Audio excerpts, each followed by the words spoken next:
Hello, hello, hello. It is me, your True Heel Phenom, SP3, and we are live here on the Fightful main channel for a very special post show for Wrestle Kingdom 20, Hiroshi Tanahashi's final match. And of course, I am joined by the best guest you could possibly get to talk about Hiroshi Tanahashi's final matchup. She is a writer over at Sports Illustrated, The Takedown on SI. You've seen her written work. She has a great show, post show for Dynamite with Danny from Black Girl Wrestling, and the one and only best when it comes to Japanese pro wrestling, Joshi Wrestling. Lyric is here. How are you doing, Lyric? I'm emotionally terrorized, but I'm here. It's okay. Thanks for having me. I went through an emotional roller coaster on not only the matchup, but also the ceremony, where I went from why are you taking so long, Naito, to oh my god, this is great, he's doing another encore, to oh my god, what is Kota Ibushi doing here, limping? So many. I don't know where to start from the ceremony to the matchup, but how are you feeling just minutes after Wrestle Kingdom 20 has come to an end? I feel really giddy. I don't know, I feel really giddy. I feel very, it's like it just reminds me why I fell in love with wrestling, and why, Japanese wrestling, why I just connected with it, of just that emotion, just how raw and intense those emotions were. You can't find that anywhere else. New Japan, listen, they get a lot wrong, but when they get it right, there's no other promotion on the planet who can even kind of compete in the stratosphere of what they're able to do. And this was really the end of an era. So I'm honestly, I've been having the craziest FOMO of not being there. I really wanted to go to Japan. I literally have cried all week. I'm wearing a Tanahashi shirt right now. I literally have this little chibi that I've been holding on to for dear life for the last hour and a half. But it was really special. I'm really glad that it panned out, I think, the way that it was supposed to. They did it really well. Really, really well.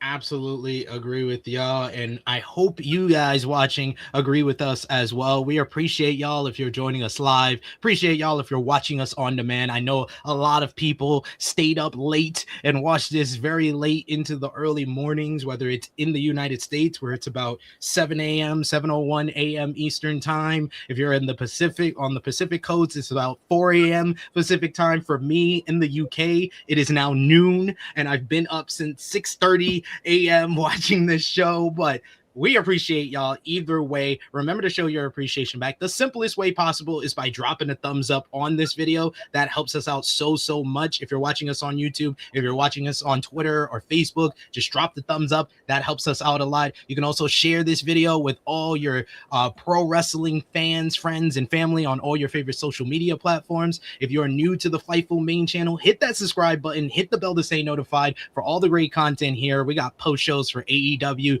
WWE, and even New Japan Pro Wrestling like today. And of course, if you're with us live, you could sound off in the live chat. We'll highlight all the super chat donations. If you're feeling generous, you want your thoughts read out on screen, we are here to talk about it. No humper chats today, but definitely send a super chat donation. We always appreciate that kind of support. And if you got something to say, you got a hot take or opinion on today's show and Hiroshi Tanahashi's retirement, you want to let us know, you could send a super chat donation and we'll definitely do that for sure. But man, we got to unwrap everything, and we're going to do this kind of different than the other post shows where we I usually when I'm here, we kind of go in order. We can't go in order. We can't go in order with this. We have to talk about what we just saw. So we're going to start with the main event of today's show. We got a super chat donation to start us off, though, from Valab Blind Roarer in the chat. Thank you so much, Valab, for the support. He says, totally emotionally drained. I ranged from the best of times to Gato is a goddamn terrorist, and y'all know how I feel about Gato normally. I do, and I did. I literally commented on shoutouts to Phil Lindsay of Grapsity. I literally commented after the junior matchup. I was like, Gato sucks, and that's what this is all about. because I was upset with Gato after that matchup. But then by the end of the night, after the last 3 matches, I don't think we have seen a Wrestle Kingdom end with those type of 3 matches back to back to back that delivered like that since at least like the 2020 Tokyo Dome. How do you feel about that?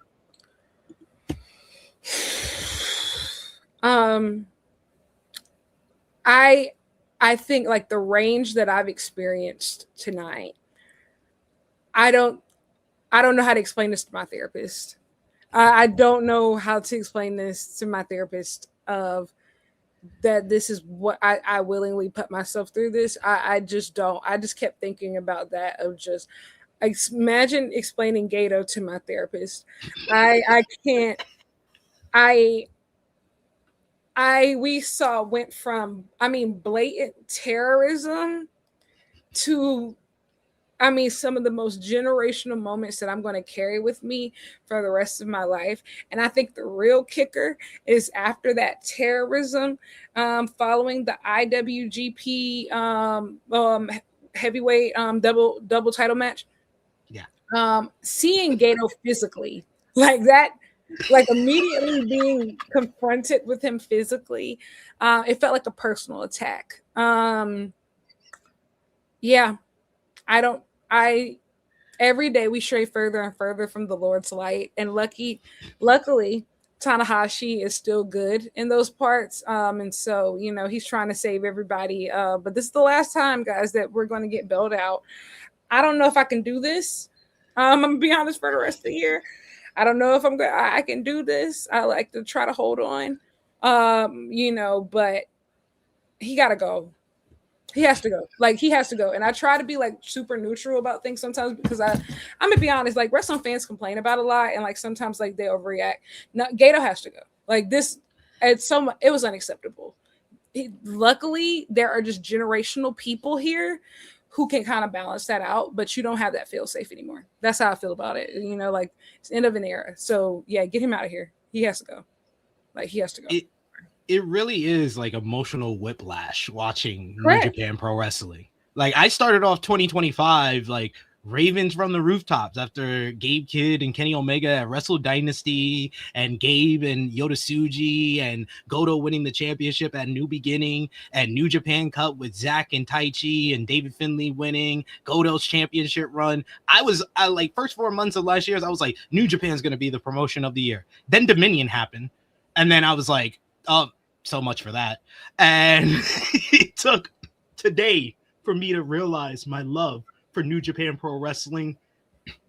But yeah, you might be right that this is the peak. This is probably the peak, and it's all downhill from here because Tanahashi is not the failsafe anymore because it was his retirement matchup. Another super chat donation that we got here from a Black Micro Kid who says, Tada embodies the best of this beautiful sport of pro wrestling. There will never be another Ace. Agreed. Totally agree. Agreed. All right, so let's get into it. Let's just talk about this main event matchup and the retirement ceremony to end all retirement ceremonies for Hiroshi Tanahashi. If you got any more thoughts on the matchup, on the retirement, and this show, you can send a super chat donation like the rest of them have.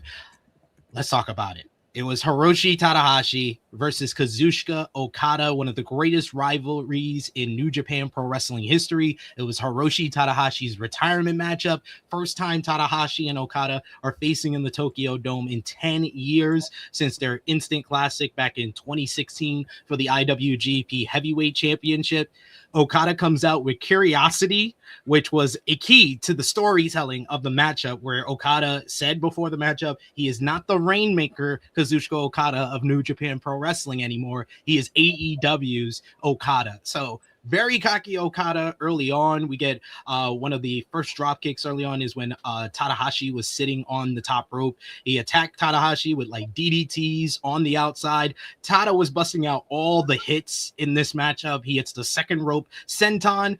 One point, Okada throws Tanahashi over the top rope and he skins the cat and comes back in. He hits back-to-back dragon screw leg whips. He goes for the Texas Cloverleaf, but Okada rakes the eyes. Then Tanahashi continues to go after the knee. I loved commentary noting the reason why he attacks the knee and works it over is so Okada doesn't get up when he goes for the high fly foe because it takes Tanahashi so long to get up to the top rope. That was a nice bit of commentary to add to the story. We get a first high fly foe is from the top rope to the outside, Lyric.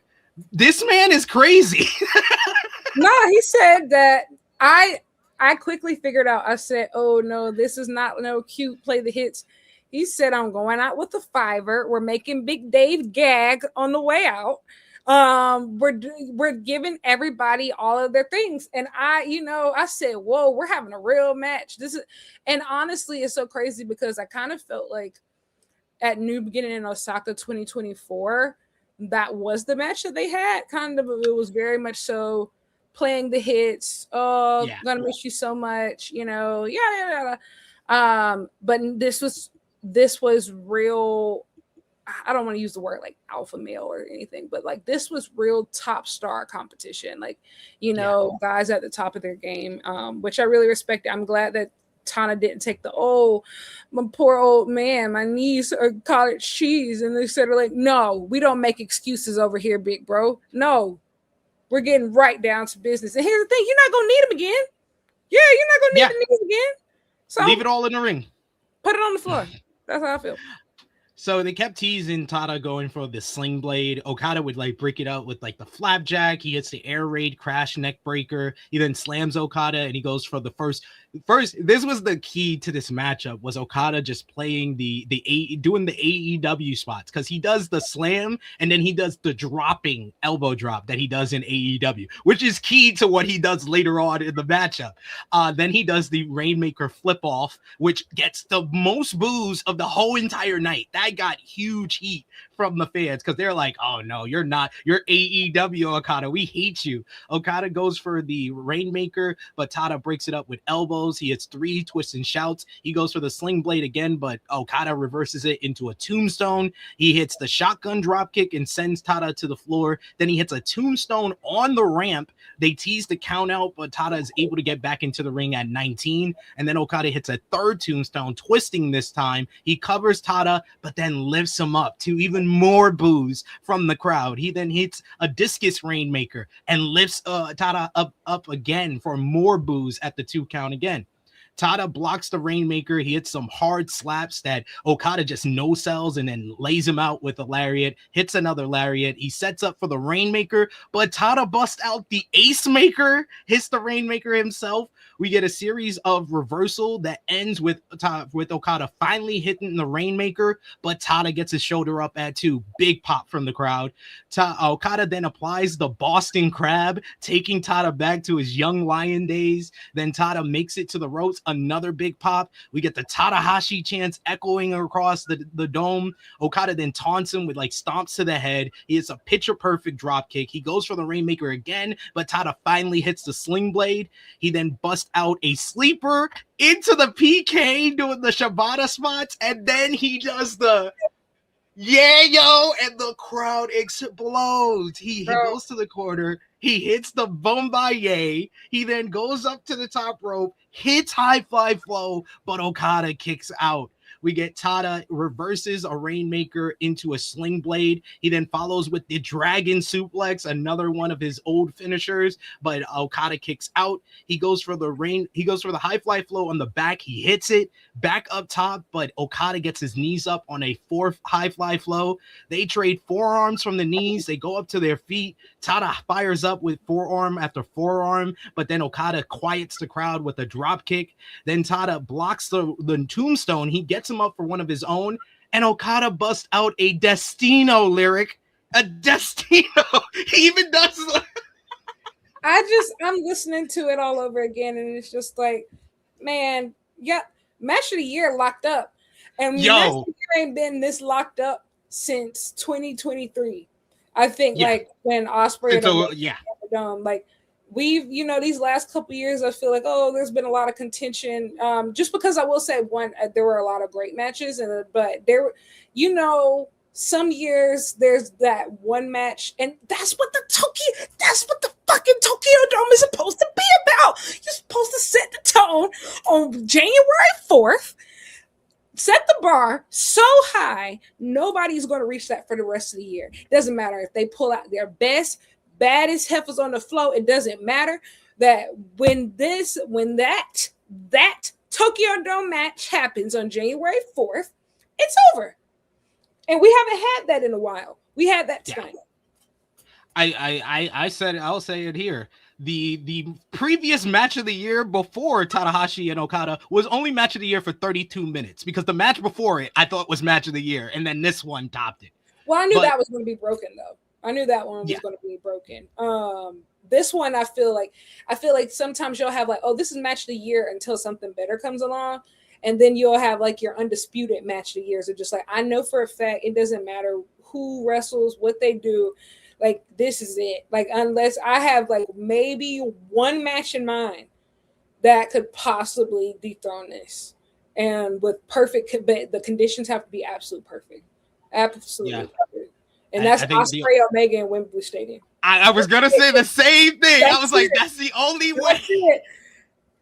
Everybody else, good luck. Save your money. Save your time. Good luck following this. He hits Cobra Flosion on Tanahashi. Then he hits a second Rainmaker. He goes for the cover. Tada gets his shoulder up at 2.99. He struggles to his feet. I'm thinking we're going to get the Shawn Michaels I Love You ending from his retirement matchup with The Undertaker. But Okada just slams him down. He heads up top. And he hits the flying elbow drop. He actually jumped. He jumped, Lyric. He jumped. And then he gets up and he does the Rainmaker pose for the first time in 2 years. He does the Rainmaker pose. Tanahashi got the old Rainmaker to come out, picks him up, third Rainmaker, and that's it. The end of an era, the end of Hiroshi Tanahashi's career. Okada gets the win. He beats Tanahashi to even their score in the Tokyo Dome at 2-2. This was the perfect retirement matchup. This is what the retirement match, like Sting's retirement was something different because you had to have the hero, the guy on the way out, win that matchup. But this is the essence of a wrestling retirement match. The guy who's retiring goes out on his back, but gives us just one of the greatest performances, babyface performance, with that Tokyo crowd roaring, and just they were reacting to mannerisms, to taunts, to facial expressions, to moves. I think part of that is because of building a retirement match that is complimentary of the career that you've already had. And I think being able to revisit a familiar rival, I think it's just one of those moments, truly, all the stars aligned. Directly 10 years since they last wrestled in the Tokyo Dome. This is each other's greatest rival. Well, Okada's might be debatable, but I mean, Okada, as we know him, doesn't even exist without Tanahashi, No. Even if he did go on to have maybe greater rivals in the ring, he doesn't exist. Like literally everything we know about the Rainmaker does not exist without Hiroshi Tanahashi. His existence is literally dependent on Tanahashi. And so all the stars really align to make this perfect, and I think being able to do things like choose your opponent, and I think be able to have opponents that are complimentary towards the career that you've had. Like, this crowd knew these people, they were already invested in these people, but they thought that they knew these people too. And like, being able to show different sides of themselves until the very end, pulling these moves out of nowhere. And I'll be honest, like I know Okada said, oh yeah, I'm going to show the AEW version of myself, but he really, even though he like did the heel antics, I think he was pretty serious about this match from the jump. Like, like he played this much more seriously than like, he typically does sometimes. Like, I mean, I don't think it's tough to say. I don't think it's hard to say, like, like cleared both his worlds in matches easily. Yeah. I do expect him and Takeshita to have a much better match, coming forward, which I am super excited about, even more so now. I think even more excited for that. But yeah, this just all of the elements aligned that made everybody look great. I mean, make everybody dig deep. And I think even for Okada, so many people have been like complaining, I would say, like in recent years, of just like, oh well, he doesn't take anything seriously. It doesn't seem like he cares, or like it just proves that whenever he doesn't have like a stellar match, it's a will issue, not a skill issue.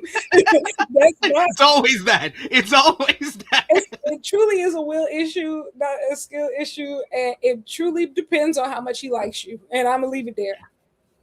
It does. It really does. Or how much you can hit him into another gear, like a speedball. Speedball did that with him at Double or Nothing.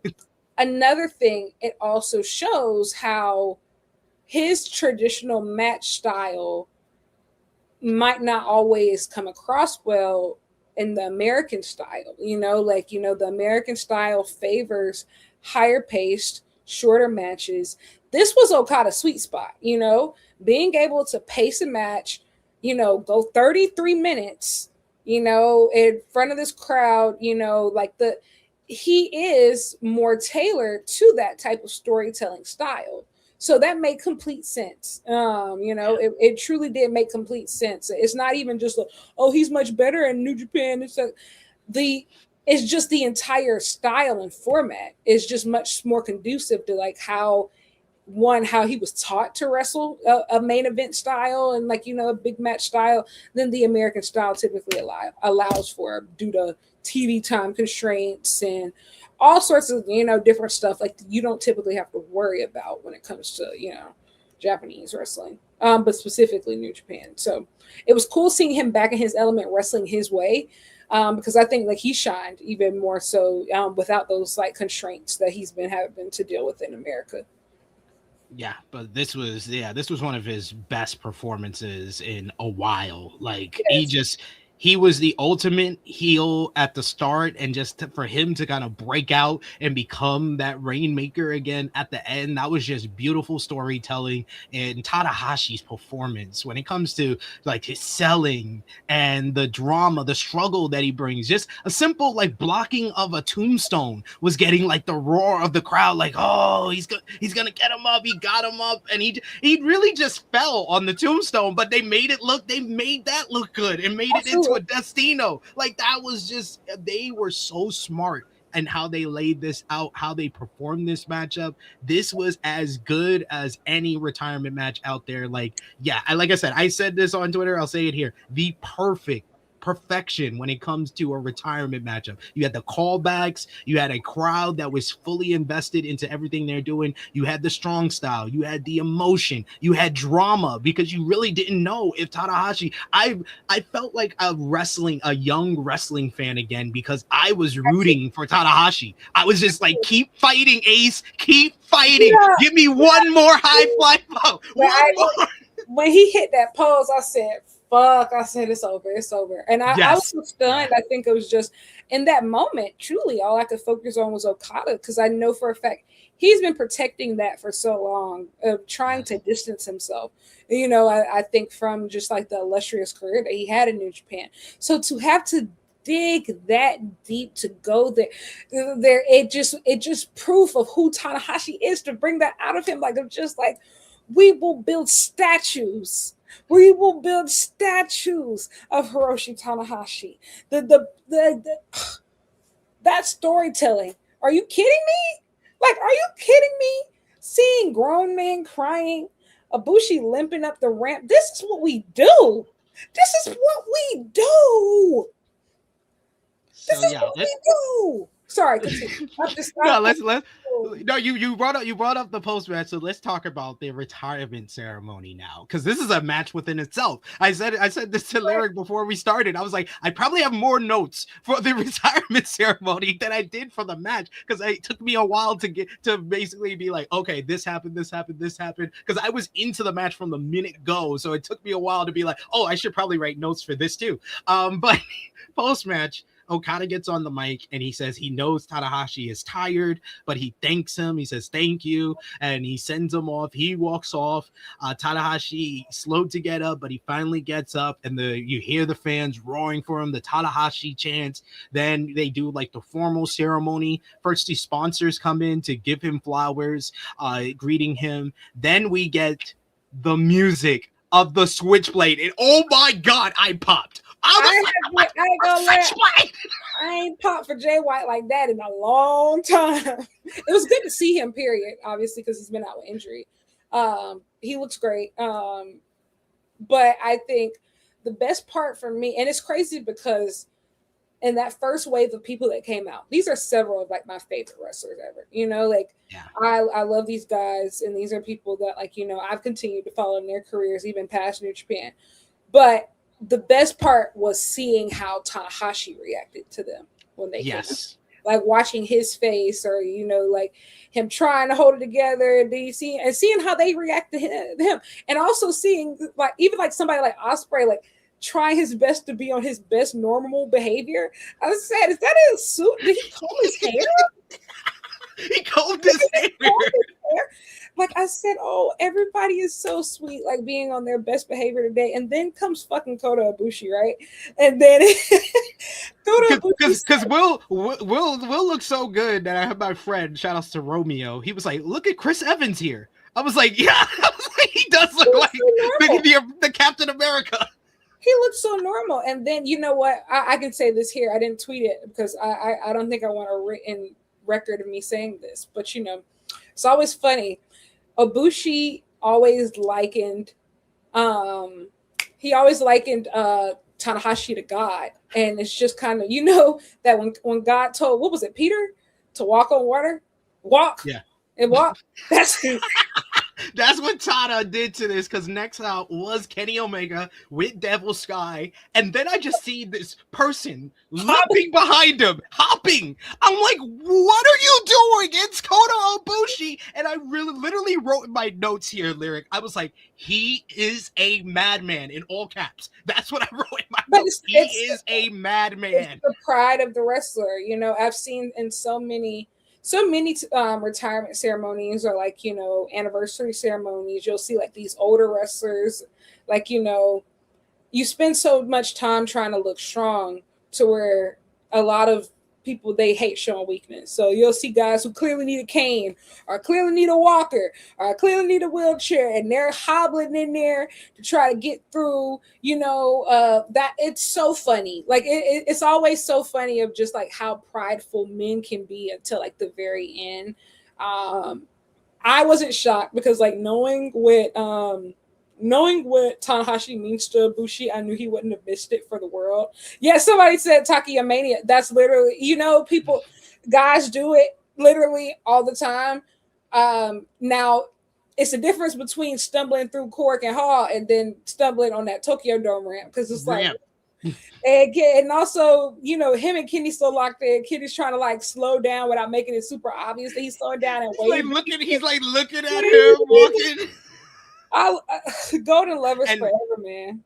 And I popped for Kota Ibushi mainly because it's been 4 years since he's been in New Japan Pro Wrestling. And if you guys remember the whole fallout with him in New Japan Pro, it was the ugliest fallout we've seen in the last decade of any top star. This is a top star that, signed with the company a lifetime deal back in 2020, 2021. And then he turned around and had all those bad things to say about the ownership at the time and the falling out that he had, not taking care of him after he got that injury in the G1 Climax final. For him to come out injured, limping down to the ring, I was just like, this is amazing. This is the best retirement ceremony ever. It was really healing too. I think of just like, it was really healing, I think, for him. And then later on Naito and Shibata, all these people who have had, some real clear issues, vocal issues with the company, really putting their differences to the side and saying like, nah, like, even if I never like return to this ring again, it was really important for me to show up, on this day. And it's an honor to show up, like Ibushi was outside of the dome, like taking pictures like it was Coachella. Like he was at Coachella, bro. Like y'all know my Ace is retiring. He just like me. He just like me. It's so crazy. But yeah, I think like that was really powerful. I think especially on a night that I think wrestling politics does have to be talked about just because, I think there was one person who was clearly missing. Like that, I think that's not like anything wild to say. I think it was pretty obvious. But I think it was also proof of out of the things that they could control, everybody else, outside of that, they really were able to get, which I thought was really powerful, really powerful. Absolutely agree with you, including the next person who came out who instantly, as soon as he heard the first chord of this theme song, they zoom in on Tanahashi and he is bawling. He is bawling, crying. And that's also why I love their relationship. I love like Shibata's approach of really, because he knew I have to come in here like really healing it up and like really like being an asshole, because like if I don't, we will be here boo-hooing, and they eventually did, right? They eventually did. He comes in, he takes the shirt off. He said, "No, I want to fight you." Then they just dissolve into hugging. They lock up, they do chops, and then they hug and they start crying. Oh, that was beautiful. Crying, and then he's like, "I can't take this anymore. Goodbye." He's like, I'm out. I'm a heel. He came out. He didn't want to hear the fans. He came out with his fingers in his ear, but he was there for Tanahashi. That's it. It's proof that I think Tanahashi has been such a bridge of all these different generations, and like I think every generation has always had their rebels. Shibata was like the original rebel of their group, right? Always had to go against the grain. I think Ibushi is another rebel. Naito damn sure a rebel. All these different people who've always been really stubborn and in their own ways. And even though Tanahashi is like, how do I say? I don't want to say like the main representative of like the establishment of like New Japan, they still respected him so much. Like, they still love and respect him, even if they might not always agree with his ideology. And I think that's a word that kept coming up throughout the night of like difference of ideology, difference of ideology. Think about Tanahashi and Kenny Omega, like their last match together, singles match, was difference of ideology. And I don't know if people saw like the interview that they did, like over the last couple of months. They put it on New Japan World, but even like Kenny talking about, I see now, like why you thought the way that you did, why I thought the way I did. It's just like so healing. Like it was just so healing. I said, oh my God, like everybody's so healed now. This is so beautiful. It was beautiful. Then we got our older legends come in. We had Kenji Muda first. The Unks, the New Japan Unks. I will say they should have gave Big Blue Justice an entrance. Like I know he was there. Yeah, I saw him. I agree. With the shirt and everything. I saw him, but Big Nagata should have got. I agree. But I guess they were really more focused on guests. Like people who weren't from New Japan, which I understand, but still, that would have been cool. Yeah, Tatsu Fujinami, who got a big entrance, played his awesome theme song for a bit. And they took like a whole group photo with everybody except for Shibata, who already left right after his exchange with Tanahashi. But, Ospreay, White, Omega, Ibushi, Fujinami, Muto. When Muto pulled out that phone. Yeah. that was straight up Unk energy. That was Unk energy. He's like, how does this work? And he took forever fumbling with it, and when he finally did it, he said, "Can all the white people leave, please?" He said, "Can all the white people please move? Please? Thank you. This is a Japanese only live stream." He said, you can't come." He said, "Thank you.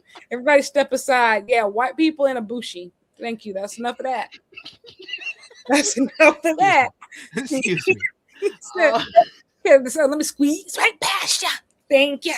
He said, nope. So at this point, I'm thinking, because they did the whole group photo, I'm like, okay, so we're going to get the Tanahashi speech, we'll get the encore, and then he'll do, one final farewell to the fans and stuff. And then the music of Tetsuya Naito hits. Naito's music hits. It transitions from the Naito LIJ music to the now Los Tranquilos de Japón. Bushi comes out first with the GHC Tag Team Championships. That mask was tough though. Though that mask, like the original one before he took it off, and then even like the regular one he was wearing. Oh my god, fantastic! But oh my god, Naito played the role of Triple H at John Cena's retirement because he grandstand. I don't even want to give him Triple H the honor of being compared to Naito. Okay, like Naito was just Naito. He just didn't give a damn that this is somebody else's retirement. He said, "You're gonna wait."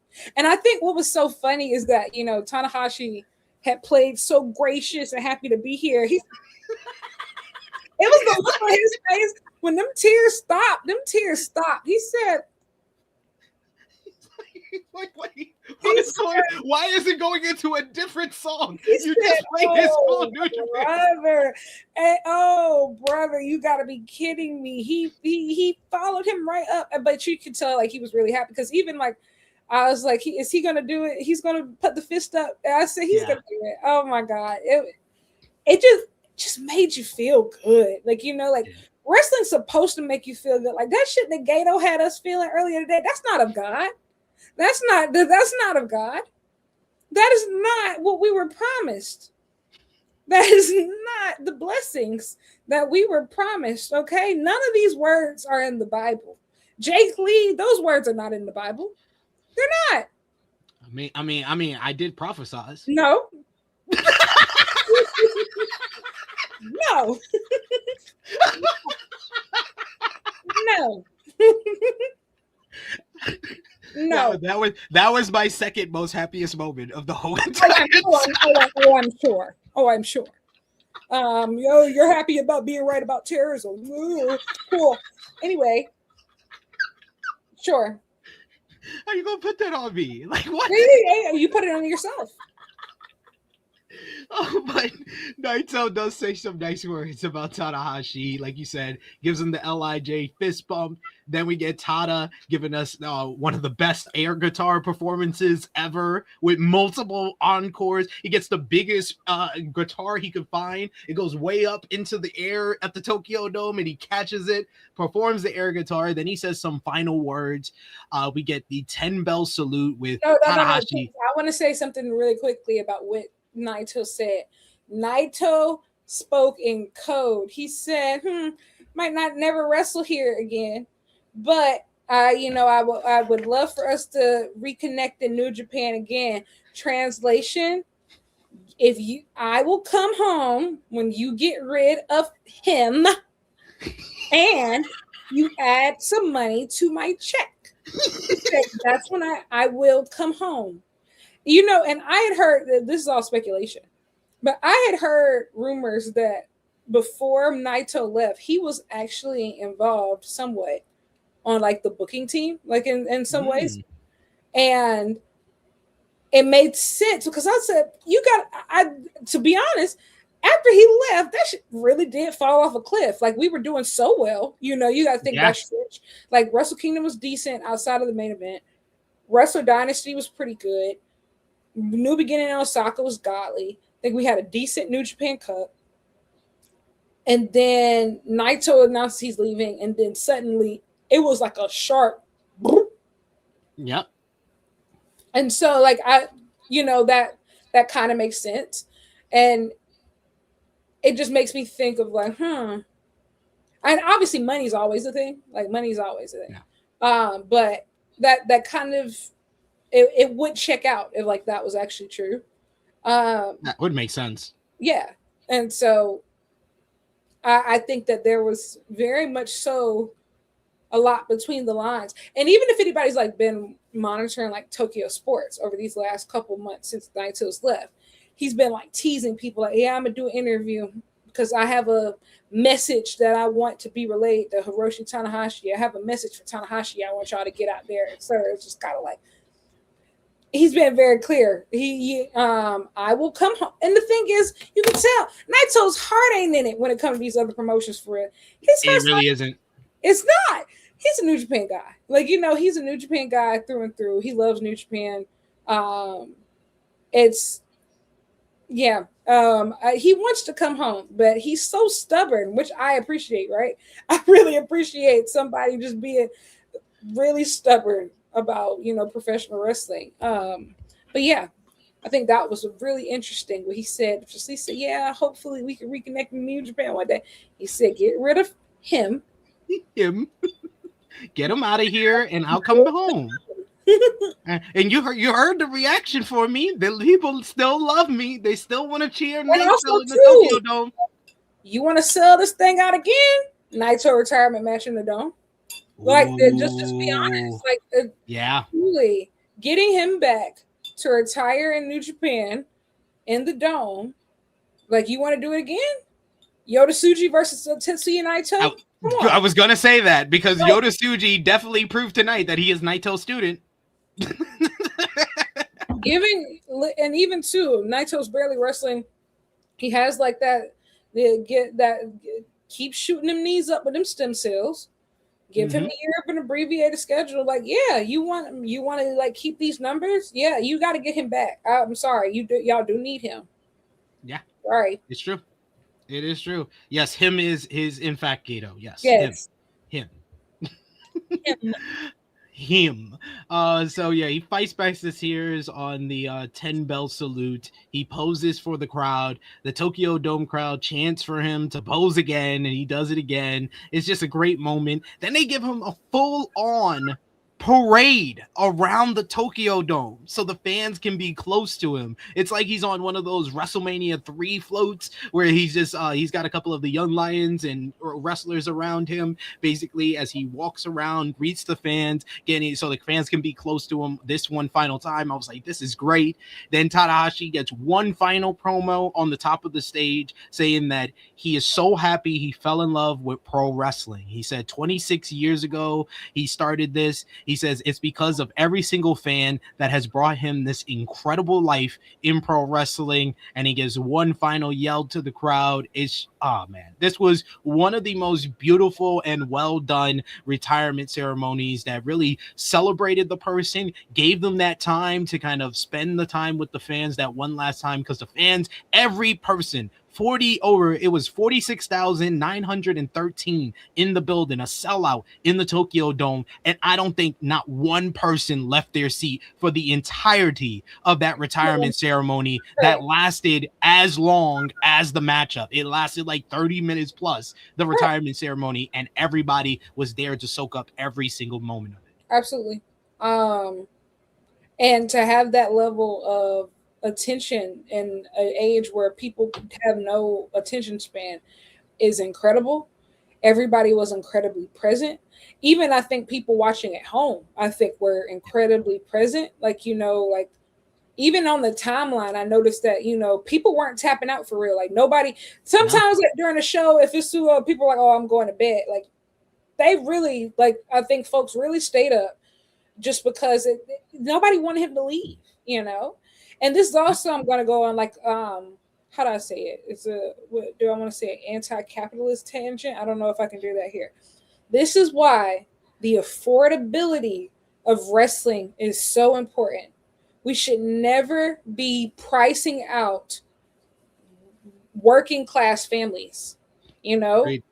This was an affordable experience. Like, obviously it's expensive. I mean, I'm not even talking about the international people who had to like book flights and stuff, but this was an affordable experience for people to be able to bring themselves, their friends, their family to come celebrate one of the greatest wrestlers to ever step foot into a ring.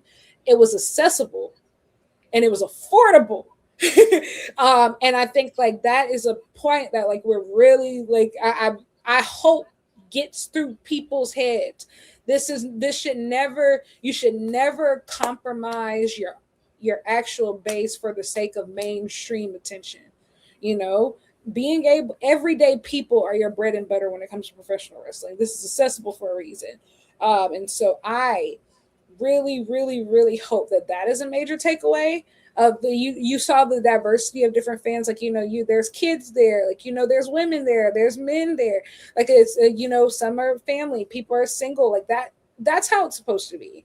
It's supposed to, stadium shows shouldn't feel like this big, oh my gosh, do I have to sell a kidney to be there? Like, no, you should be able to save at a regular rate to be able to go to this one show a year. That should be completely normal and understandable for you and your family. You're 100% correct, because these type of moments is what makes pro wrestling. So it should be something that you share with your friends. It should be something that you share with your family, with your kids. Like, yeah, we need pro wrestling to be more accessible and more affordable, because that's how we create the next generation of pro wrestling fans. It's simply just going to the event that creates so many different professional wrestling fans, people that did not like the sport or did not know about what professional wrestling really is all about. By going to these type of shows like a Tanahashi retirement or Wrestle Kingdom, a WrestleMania, I will say that you can make a whole new generation of professional wrestling fans. So yeah, 100% listen to every word that Lyric had to say, because she knows what the hell she's talking about.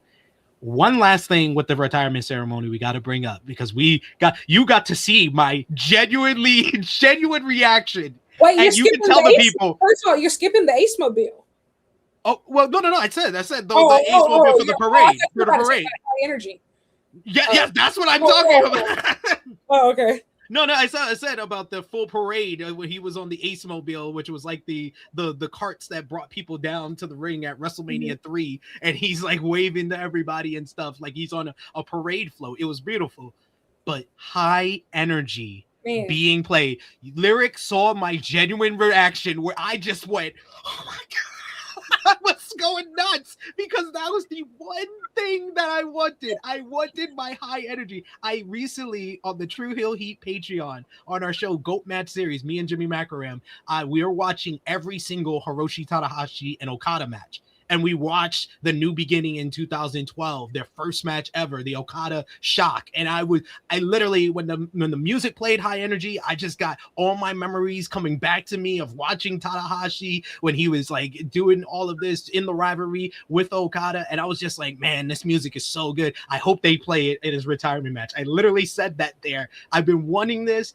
And I got it and I heard it, and they did a full-on video package documenting a lot of his like career highlights, his rivalries, his New Japan Cup wins, his G1 wins, Tokyo Sports MVP, IWGP Heavyweight Championship. Lyric went crazy for the never openweight run with Okada and Okada and Ishii being played on the screen, his TV title runs. Man, like anything you would want, video packages, the guest, the just the emotion, the fans, the adulation of the fans. This ceremony gave you everything you could have possibly wanted. This was the perfect retirement match meets the perfect retirement ceremony. Absolutely. I think, and it just spoke to how he carried himself throughout the rest of like the retirement tour. And I know some people only pop in for like Wrestle Kingdom, but if you've been watching like this tour, he practiced the performance that he gave, and I'm not talking about the actual match itself, but like how he treated fans and stuff, of staying late, going around, hugging everybody, selfies, literally giving the people his sweat. That was the thing. That was the recurring thing. People giving him this towel. Can you wipe your face with it so I can take your sweat home with me? That happened everywhere. Every single stop, every G1 stop, all the Korakuen shows, Road to the Tokyo Dome tour. He did it the last US show. He did. That is literally like the recurring theme that he consistently gave throughout this tour. Another part that I absolutely loved was the wave. And watching, Tanahashi has been practicing this wave with these crowds. It doesn't matter if they barely sold out the venue at one of these places or if it's a packed out place. He's been practicing this wave with the crowds. And it's been so funny but it worked out exactly how he imagined it, which I absolutely love. Like he was able to get a full wave, and I think just you know how sometimes like wrestlers be like I love you or like I love my fans, etc. And I'm not saying they don't, like I think all of us express love in different ways.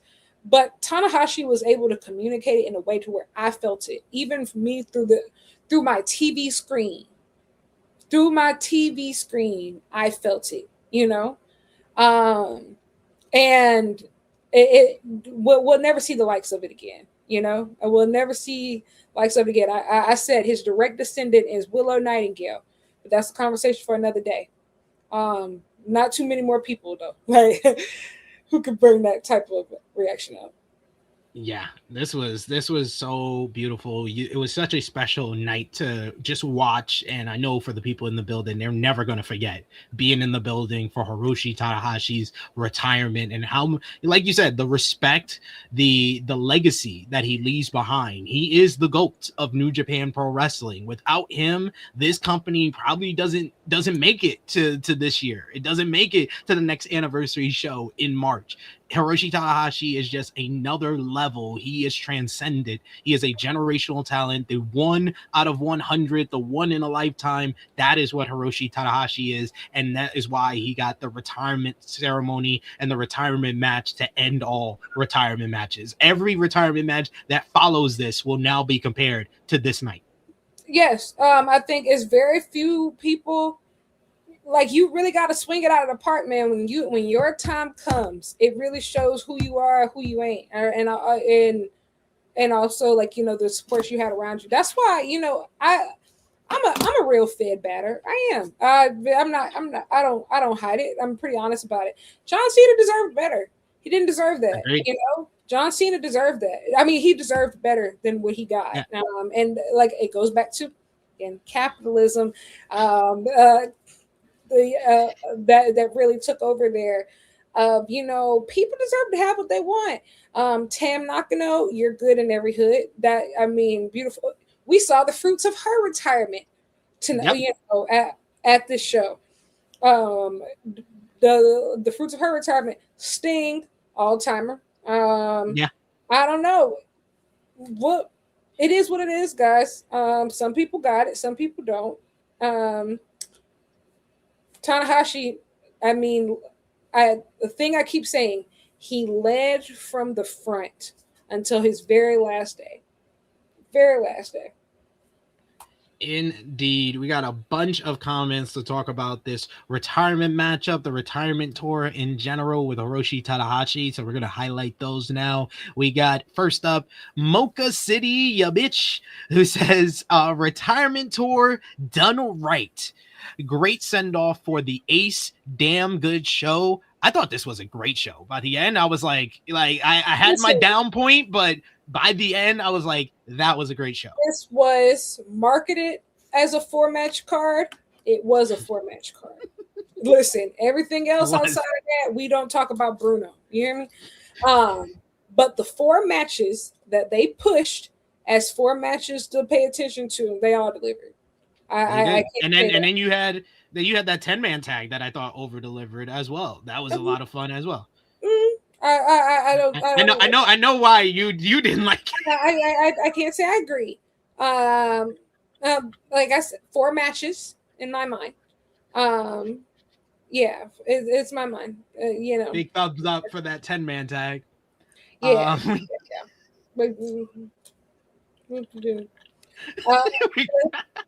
I saw a comment talking about being tribalists over comparing retirements. Listen, I can take multitudes. I can hate and cry at the same time. It's actually it's my superpower. It's truly my superpower. Look forward to it. But yeah, keep going super chats. Oh, we got a super chat donation here from Bill Alphabet, who says Okada looking at Takeshita with his shit-eating grin on the next Dynamite will be everything.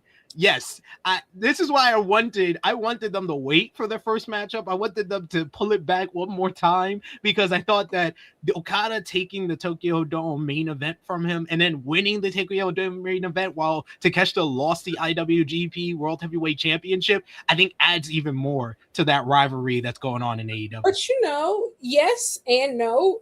Like I think, like because Okada's still in AEW terms coming off of a loss himself. You know, losing the Continental Championship, which I think makes them both more interesting. Of just like they've been this alpha and rainmaker, so infallible, and then suddenly, like you know, they've both taken two major losses. Now Okada did main event the Dome. He did snatch a chain a little bit, and you know he did drop an all-timer. The people, they went crazy for him. I'm not gonna lie to you. I'm not gonna lie to you, Takeshita. It didn't look too good at certain points, but yeah, I think it's going to make it much more interesting. I really hope that they kind of really let them loose. You know, I kind of feel like in the constraints of like the Continental Classic tournament and trying to like prepare for that, they've been obviously all of their interactions have been electric, but it's very clear like they've been almost restrained a bit. And so I'm hoping to really see them get unleashed on each other in a proper way. So I'm very excited. I'm looking forward to that as well. We got my boy Michael Allen Lewis in the chat. Thank you so much for the super chat donation. He says, Coda, he literally said, I will walk for this man. Crying emoji. Yes. Yes. Like I said, just like in the Bible. He said he was God. He proved it. We got... We got Balab once again with another super chat donation. Thank you so much, Balab. He says, I'm convinced Ibushi wasn't invited, but Kenny found him outside and stuck him backstage. Listen, Ibushi had literally been on Instagram Live nonstop in the days leading up to this. He had his clothes laid out. Literally camped out the arena. He was the first one seated. I think he probably got there before Kenny. To be honest, like he wasn't missing this, bro. Of just come on. Yeah, he wasn't gonna do that. No. We got another super chat donation. This one from Josh D from CT, who says, early morning C-suite? ? No. This is the A suite. We only talk about A suite, S tier suites here. And he says, has Triple H made a statement yet? What we do. Triple H got embarrassed. And Triple H, I was at, one of my friends was like, yeah, I wish Nakamura was there. I was like, blame your boy Paul. Yeah, no, Nakamura should have been there. And honestly, I said, damn, you can't send a video? I said, we couldn't even get a video? Oh my God, what in the ghetto is this? I said, they don't let y'all, it's like, you ever heard us to be like, your man don't let you have friends? Like, you know, just like, you can't have friends, you know, like. Man, they can't even sign AEW titles. What do you think? They're going to send a video? Crazy. That's kind of crazy, yo. Y'all can't sign a title. Y'all can say what up to the homies, but y'all can't sign a title and you can't send a video for your man's retirement. I said, wow. I said, even like what was it? Nakamura was like cryptically tweeting. It was just, I said, you can't tag him. Nope. I said, damn. I said, I didn't even, you know, I think I've just been so shocked that Nakamura is this attached to like WWE like that. Like I didn't expect him to stay with the company this long. I genuinely didn't. Like I thought like I didn't expect him to like resign. I didn't expect him to stick around. Not even just for this, of just like I thought he just kind of like exceeded like his useful life in that environment. But I guess not. Maybe he's happy. I don't know. Sure. Hey, as long as he happy, that's all that matters. We got Ten Ruza in the chat. Good to see you. He sends a couple of super chat donations for us. Thank you so much. He says, Lyric, you got me buzzed about Naito as NJPW Booker. Listen, like I said, you put it into the ether now, so it it needs was to all happen. her, and I don't ever think he was like head booker. I think he was just on the team. Like I said, this is all rumored. I don't know anything confirmed, so please don't run with that. This is not a scoop. I don't do scoops, and I never will. So just want to throw that out there. But yeah, I mean, the math does math. Yeah, Like the booking sure did fly off a cliff. I mean, as soon as he left, you could see it. I mentioned that earlier. How the first 4 months of 2025, I was like, "This is the promotion of the year." I agree. And then by the time we got to Dominion, I was like, "We in the upside down." I was like, "Where the hell is Vecna at? I'm fighting demi-dogs. I'm fighting demi-dogs named Don Fale and Chase Owens and Yujiro Takahashi." That's the main one. When Don Fale came back, when Bad News Fale became Don Fale, it came back and we was doing that type of terrorism up and down. I said it's over. There's no saving us now. No, it's over. Freaking they turned freaking Doki into one of the demi-dogs and stuff. That was crazy. We got Tenruza with another super chat donation. Says also lift that exile of White / Kingston with NJPW. Yes, there's no more exile. He's not banned to step in front and step into an NJPW ring. They made the exception. Is banned. I think he's talking about the Kingston beating Jay White for the exile when Jay White was banned from New Japan before his departure. Okay. Yeah.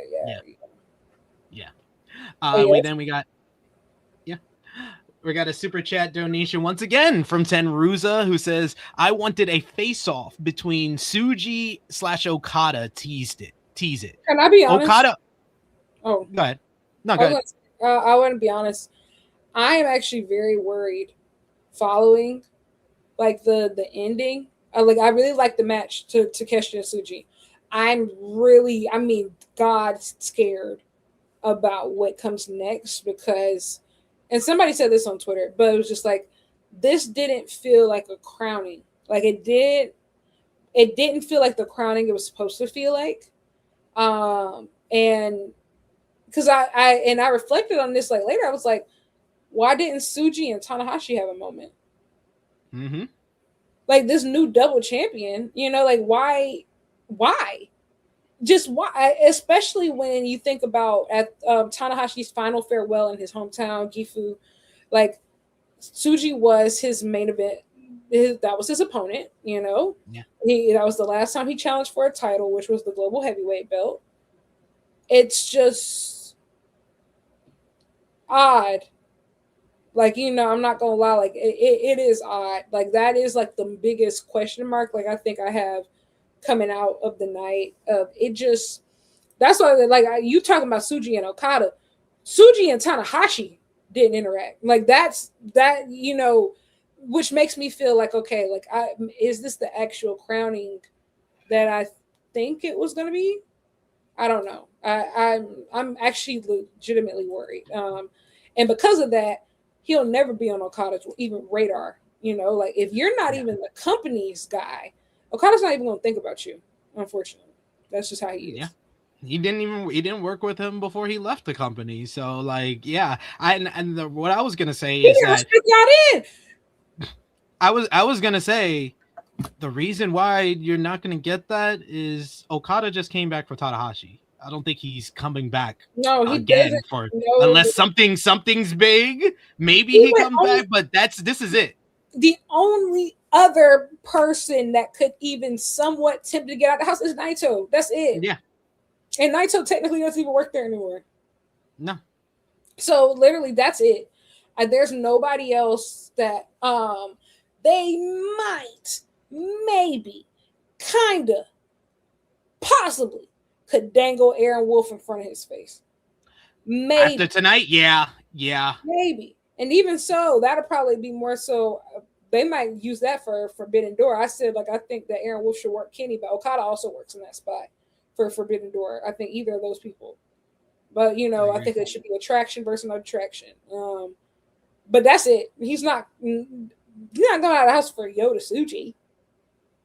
Nothing against Big Gene Blaster, but hey, I love Gene Blaster. I was so happy for the title win, so I just mentally blocked out the post match. Tenruza with a super chat donation, who says to see Ibushi and Shibata back in NJPW would be fire emoji.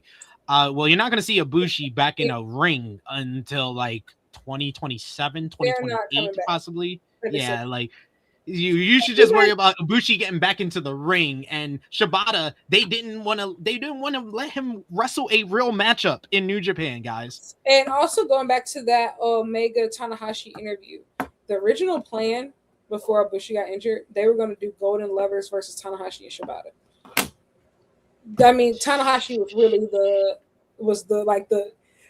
anchor in all of this. Like none of these people are really interested in wrestling in New Japan again without Tanahashi, for real, just makes sense.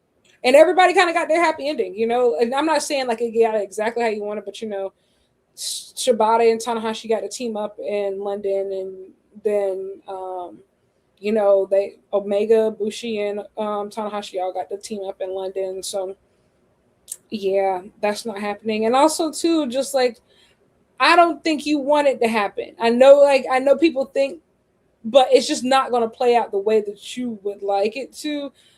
These guys are beat up. They're not going to wrestle the same style. Also, who are they going to wrestle? Most of the people from their era are either retired or wrapping up. It's just I think sometimes you just got to say thanks for the memories. And yeah. Yeah, that's kind of where we're at.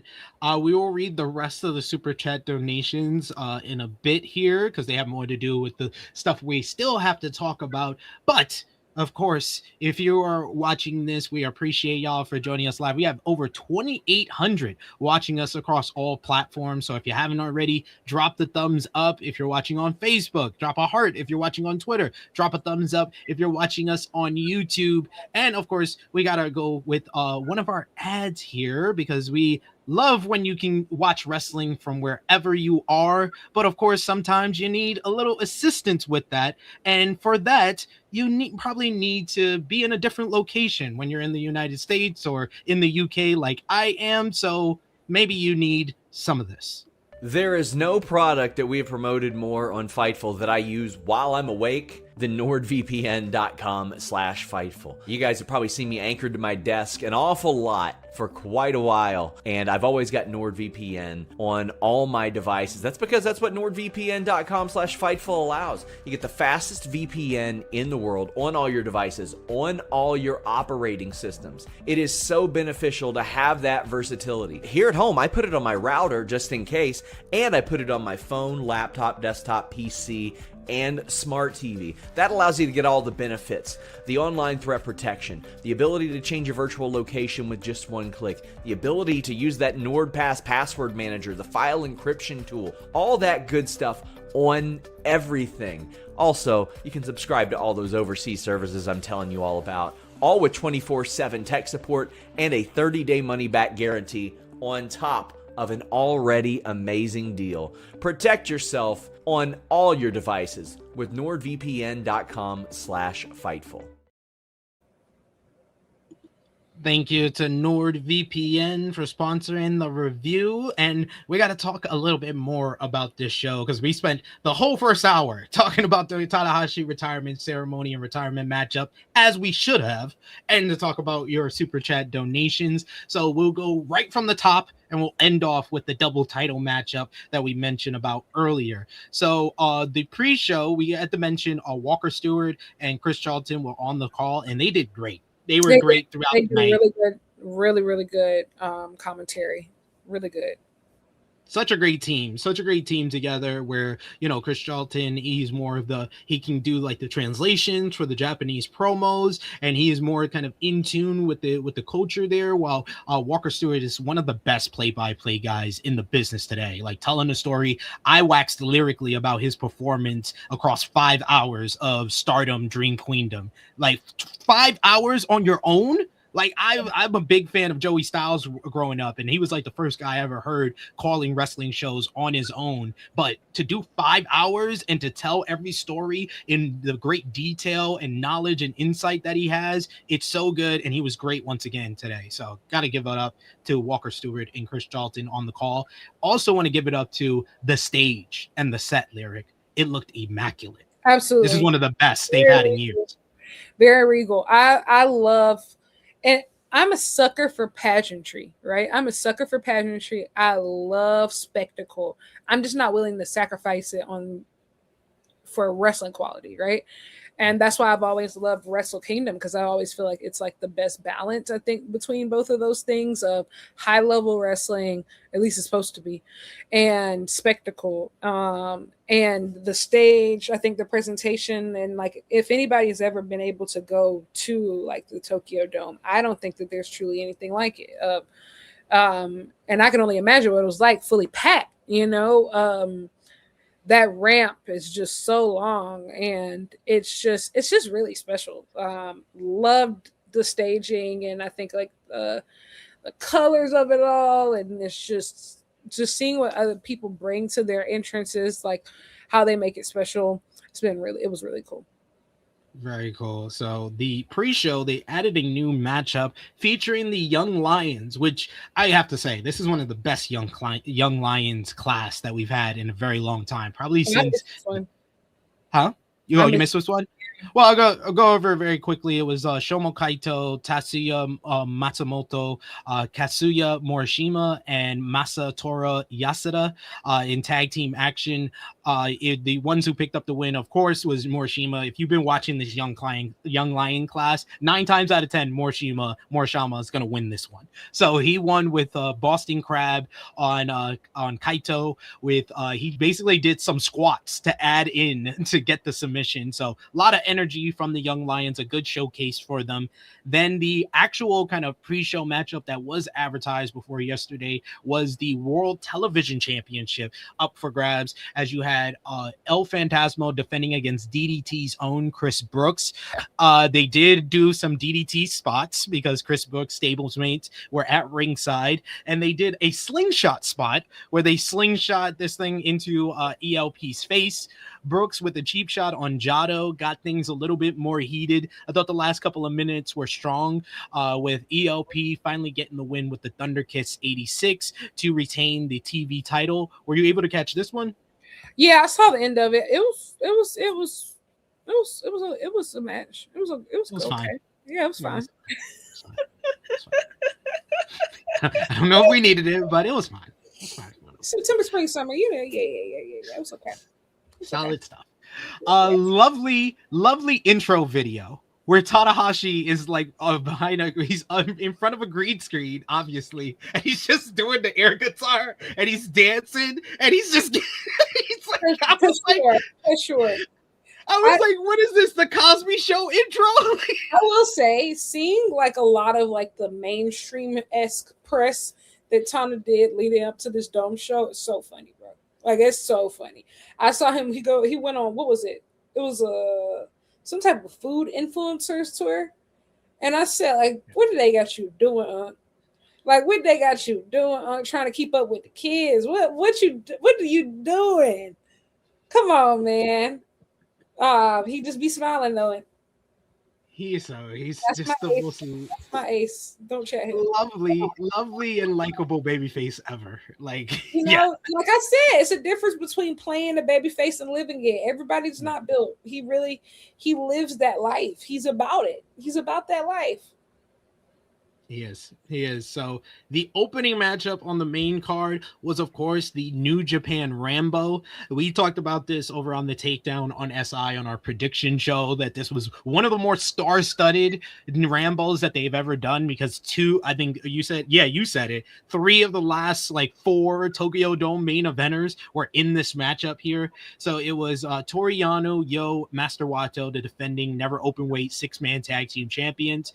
You had TMDK represented by Zack Sabre Jr., Roye Uiwa, and Hartley Jackson. You had Bishamon, Hiroki Goto, and Yoshi-Hashi teaming up with Bolton Oleg, Shota Umino, Yuya Uemura, and Takeshi from DDT. Then you had Toge Makabe, Tiger Mask, and Ryosuke Taguchi. You had the Bullet Club War Dogs represented by Clark Connors and the Knockout Brothers, Yuto-Ice and Oscar. Taiji, Tomohiro Ishii, and Satoshi Kojima.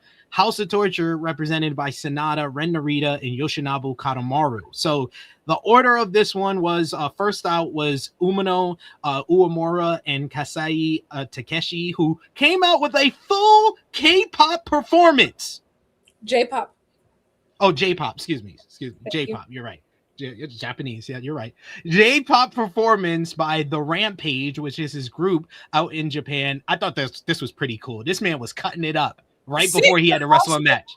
It just showed, like, you know, of like what they were trying to like bring in for this show. Like, there were a lot of eyes watching for, you know, one reason or another. Everybody was really carefully selected, especially the people who were like announced for the show before they had like a match announced. Like Saya was one of them. Aaron Wolf obviously was one of them.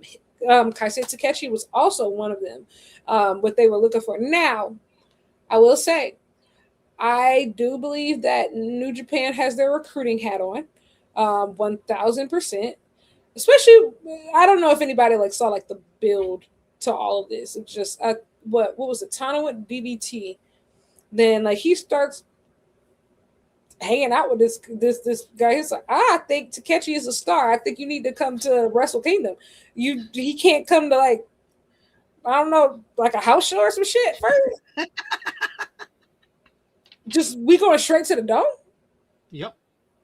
And when I said they had teaming with Shota and Yuya, I know what you are. Come on. I'm just I also think that they teamed them to say like, oh, maybe they will become cooler by osmosis of just having them standing next to this guy, which they did. Listen, Shota Umino, thank you for taking those hideous pants off.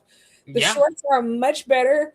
We could still have a few tiny tweaks to make, but we've made tons of progress. But yeah, I if anybody has actually seen him wrestle, this Takeshi dude, like I think he could be a real star. I think he will hold a singles title by the end of the year in DDT.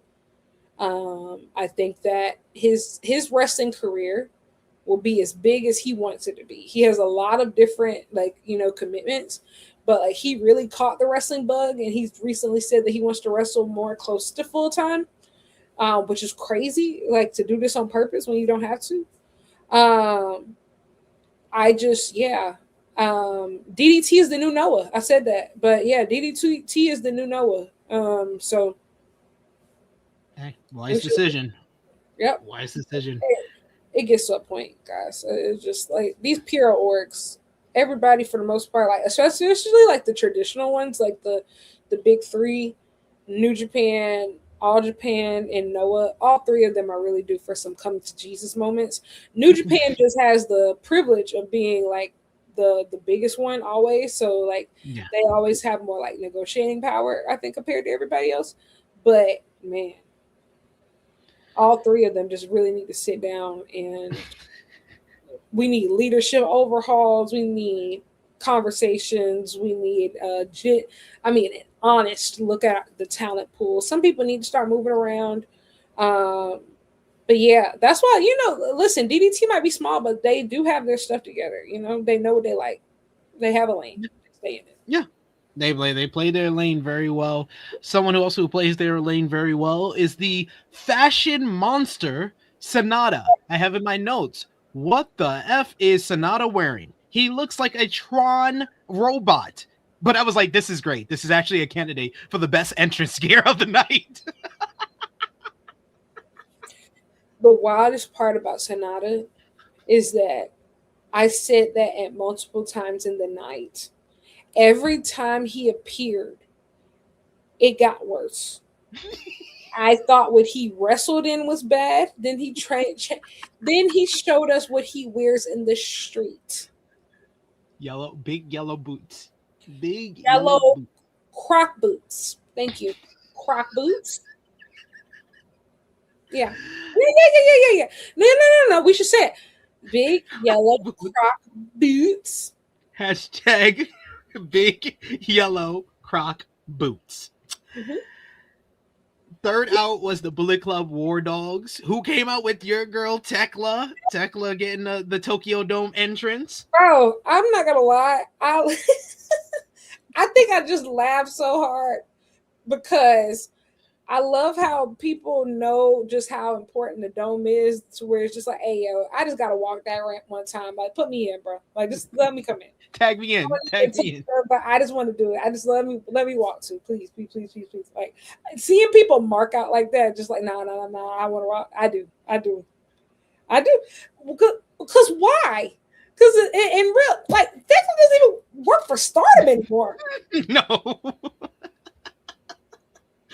And they barely did anything in the matchup. So like, nah.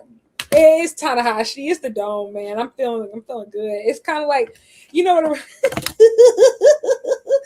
Man, what it reminds me of is, you know, when Jay-Z and Alicia Keys were performing Empire State of Mind, and Little Mama.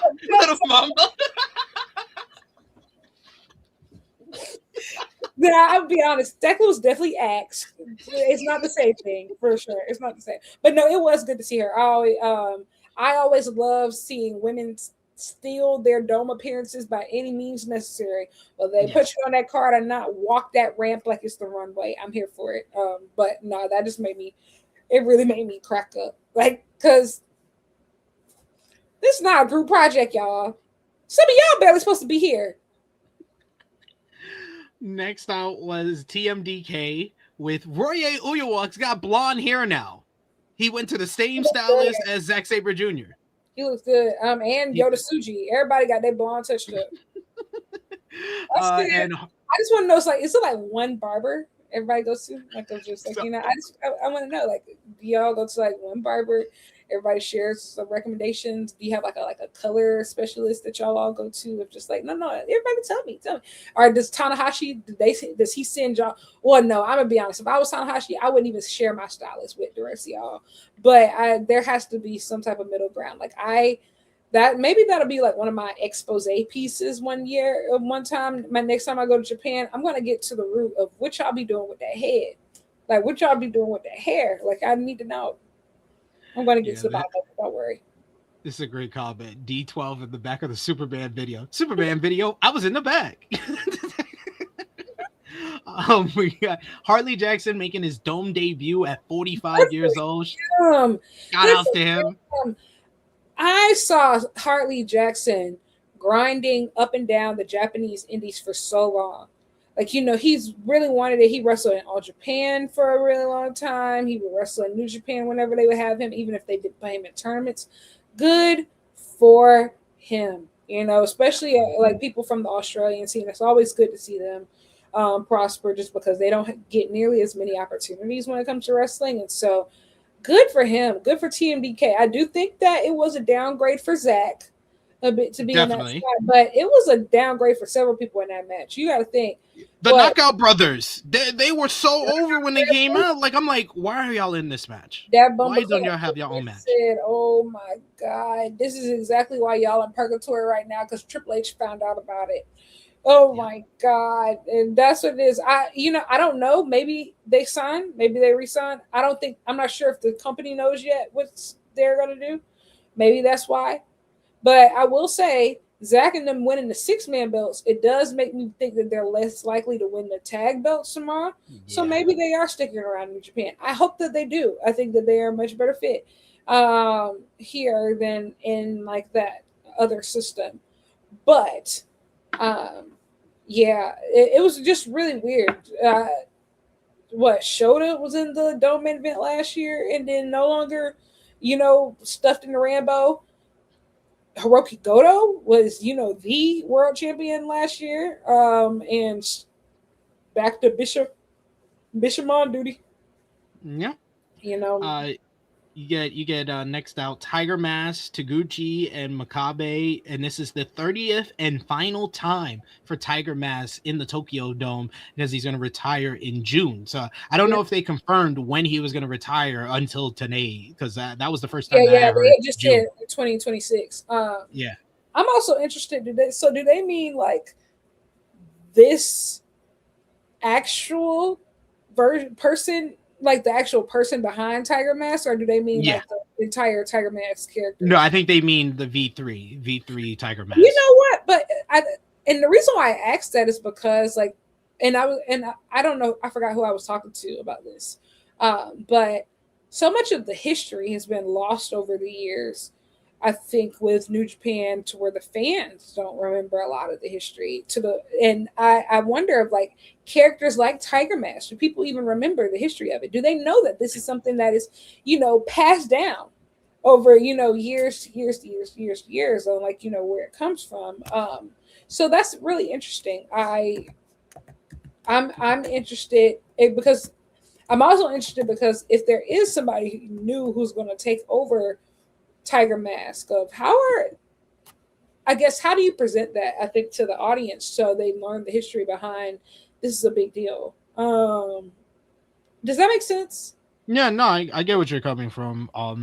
I know they tried it with what Ibushi was the last person who kind of donned a new version of Tiger Mask when they did the TV show, and they had the Tiger Mask matchup against, I guess, Okada a couple of years ago. But yeah, I would want like someone from this new young lion class. I think would be perfect for to take on the mantle. But you are right; they kind of have to educate a lot of the newer fans to why Tiger Mask means something, why it's so important to New Japan Pro Wrestling, why he was so important, like this version, to the junior heavyweight division when the junior heavyweight division wasn't what it is today, booking wise and talent wise, but he was kind of the person who kept it afloat at a certain time when between like the Jushin Thunder Ligers and guys like that, and then nowadays with Hiromu Takahashi and El Phantasmo, it was Tiger Mask kind of in that middle that was that glue that connected to the next generation.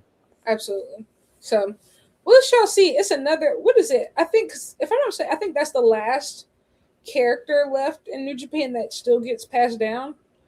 There's another one that gets I think it's another one. I forgot though. It's okay. But said all that to say I really hope that they really take a concerted effort to really reteach a lot of the customs and traditions of New Japan. I think that is going to be really important going forward with people like Tanahashi now being retired, just because, they don't know this new generation, and that goes for both the fans and I feel like the wrestlers too. They don't know it. They don't know that Masao used to wear that mask. Exactly, one of the greatest of all time, Masawa. He hated it, but he did wear it. So Blood Money to let us know is it's the V4 Virgin 4. He's lists all the guys that have wore the mask in the past, and it's a great lineage, and it's one of kind of the last remaining kind of traditional New Japan characters that has been passed down through generations. Absolutely.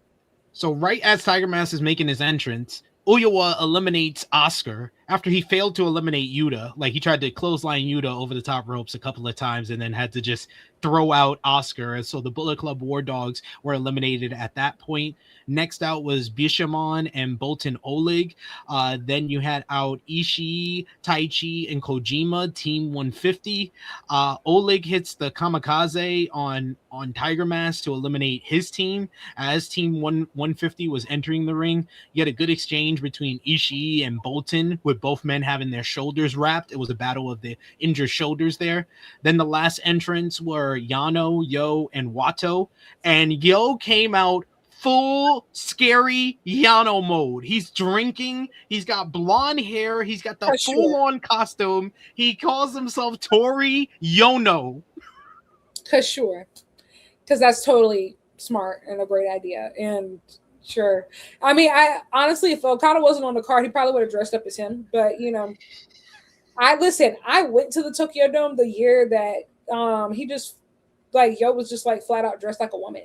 And just was, and I'm going to be honest, people were really, really falling in love left and right. It was actually really inspiring. But I kind of love that he rage rebates everybody everywhere he goes. Kind of awesome.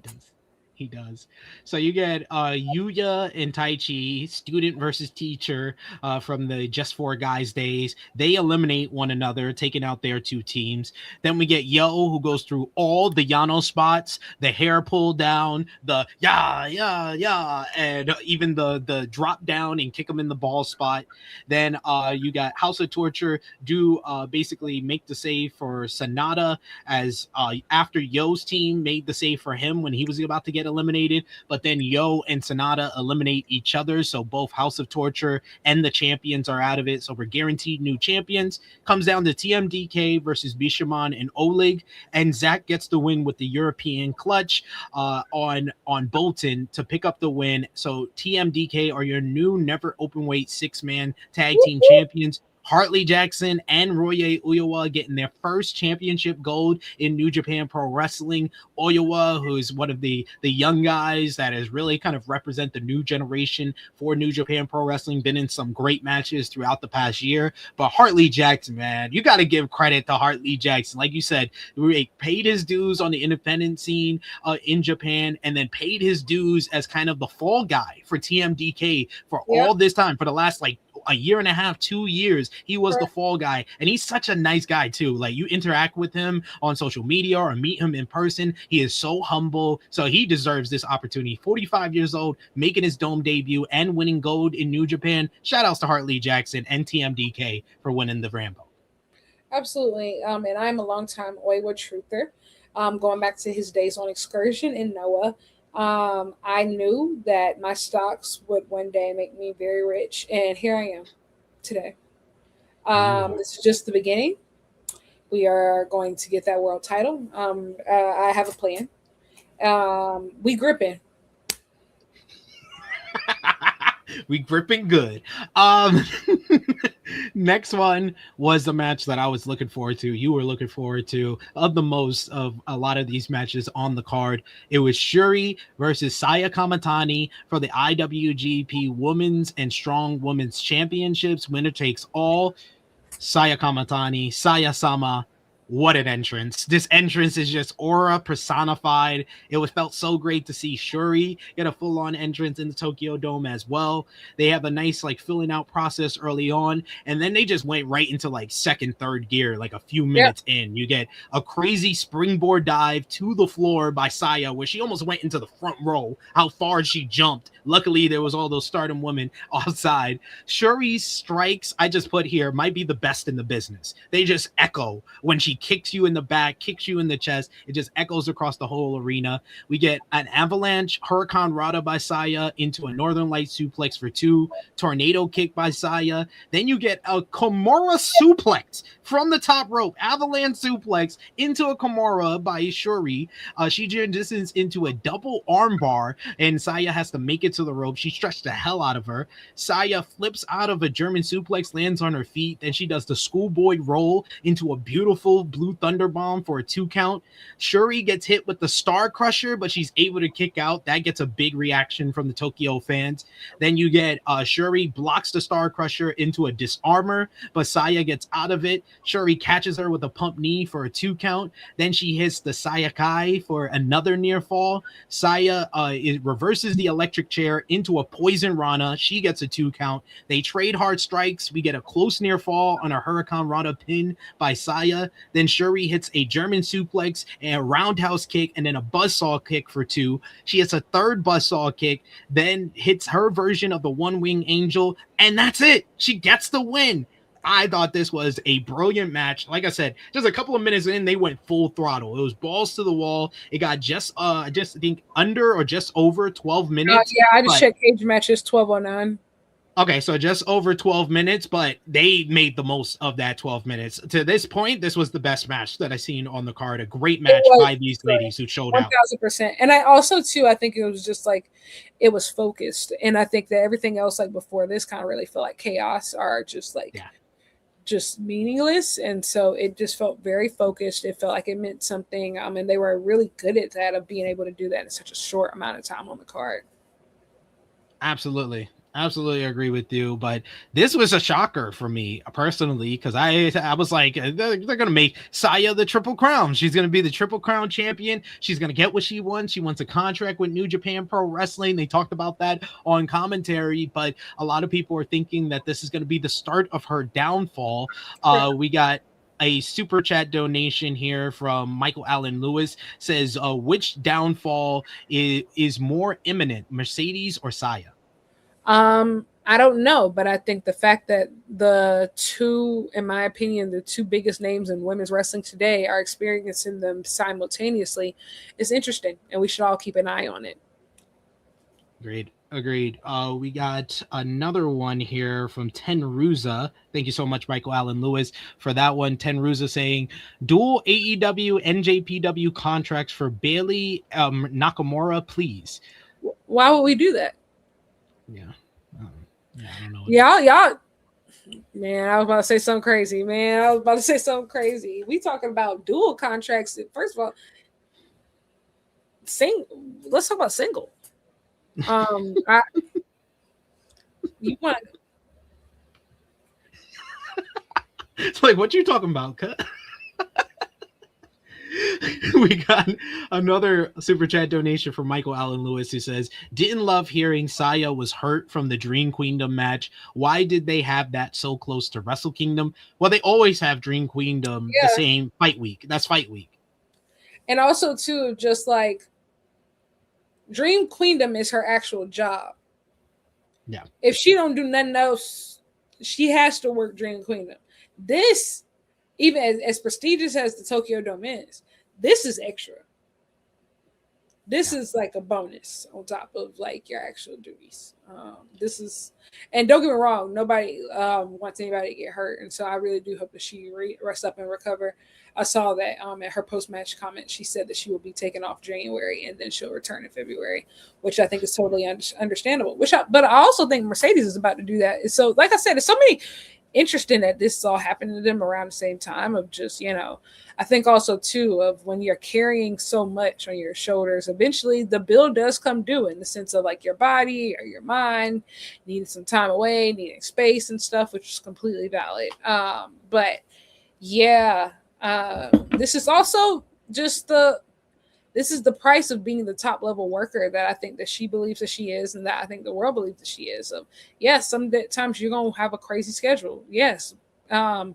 29th, yeah, you're working, you're probably doing media in between and like still training. And yes, January 4th, lock in. That's just what it means to be the greatest. That's greatness. That's what it takes. The price is the price. Yeah, I think the Mercedes one is more imminent than Saya, even though with her being banged up, Starlight Kid wouldn't be the worst option for the next World of Stardom champion, but she's coming off of injury as well, so we'll see what happens there.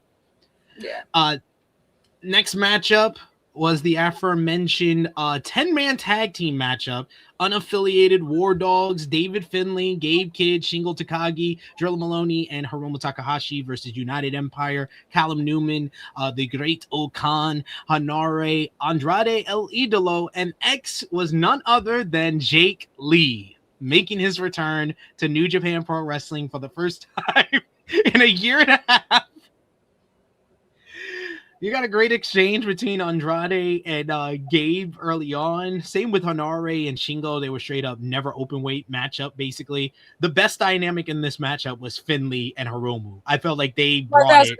Well, they stole the show in the World Tag League, so that's a shocker to anybody. And they were great just using each other as weapons against their opponents. We get a power bomb over the top rope on Hiromu onto a pile of everyone. Then Hiromu does a superplex off the top rope on Finlay to the floor on top of everyone. But Jake Lee recovers. He lays out Takahashi with a big boot on the floor. Then he hits the face break shot in the ring for the win. I thought this was a good matchup. Post match though, you get Francisco Akira making his return to New Japan Pro Wrestling, wearing a mask. He unveils him, super kicks Hiromu, and it really feels like they have re-energized the United Empire here. What did you think about this one? Yeah, Jake Lee, terrorism aside, I think that there were some really decent moving parts of this. I love seeing Andrade in New Japan. I think Callum Newman has really found himself as a heel. I just can't pretend to care, bro. I'm gonna be honest. Like, I just can't pretend. I can't pretend. I care about, especially now knowing, and it was bad then, but now knowing what I know now, what happens later in the night. No. I was a Noah watcher. I know what Jake Lee looked like before he came to New Japan. He is not, I think, what the company needs right now. As far as somebody to actually lead as a champion, I just don't. But clearly, I've been outvoted, so it is what it is. One thing I will say is that I am now more intrigued by the possibility of Forbidden Door, like, especially now that it seems like United Empire has turned heel. Like, I want Ospreay and Fletcher to team up against somebody, like two people from United Empire. It'd be like Andrade and Callum. Okay, I would. That would be interesting. I would love that. Yeah, that would be great. Then I won't waste too much time. I know Lyric is tired at this point. Won't waste too much time on the next match. El Desperado versus Kosei Fujita versus Taiji versus Sho in an IWGP Junior Heavyweight title #1 contenders match. I got very excited early on. I haven't even my notes. I was like, Kosei Fujita, new superstar entrance video. I like it. He has to win, right? No, unfortunately. At the time, I thought this was the worst thing that Gato could do. At the time, he proceeded to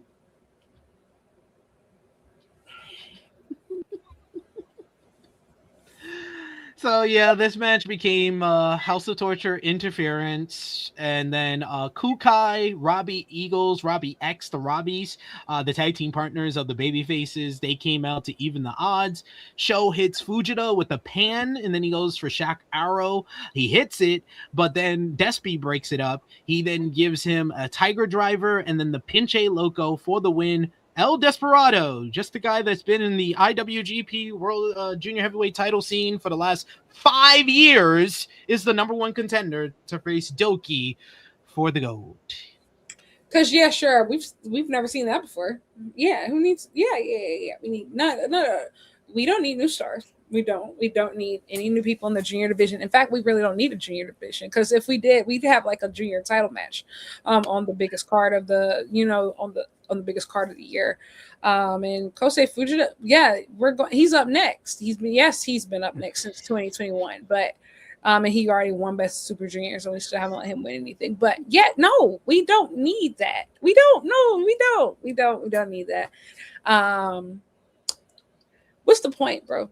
What is the point of being a junior in New Japan? Listen, all the juniors, listen, bro. Get in that gym, eat your oats, lock in. There's no path for you here. Mm-hmm. There's no room for you here. I'm gonna tell you right now, they don't care. I'm gonna tell you right now, they don't care. If your name is not El Desperado or Hiromu, and they can't just pull you out twice a year, it's not worth it. It's not worth your time. You're never going to grow from it. And there's never going to be any type of true upward mobility that comes from it. So I kind of recommend you just eat your oats, brother. Eat them oats. Definitely. Then we get an announcement of the schedule. February 11th, New Beginning in Osaka. March 6th, the anniversary show.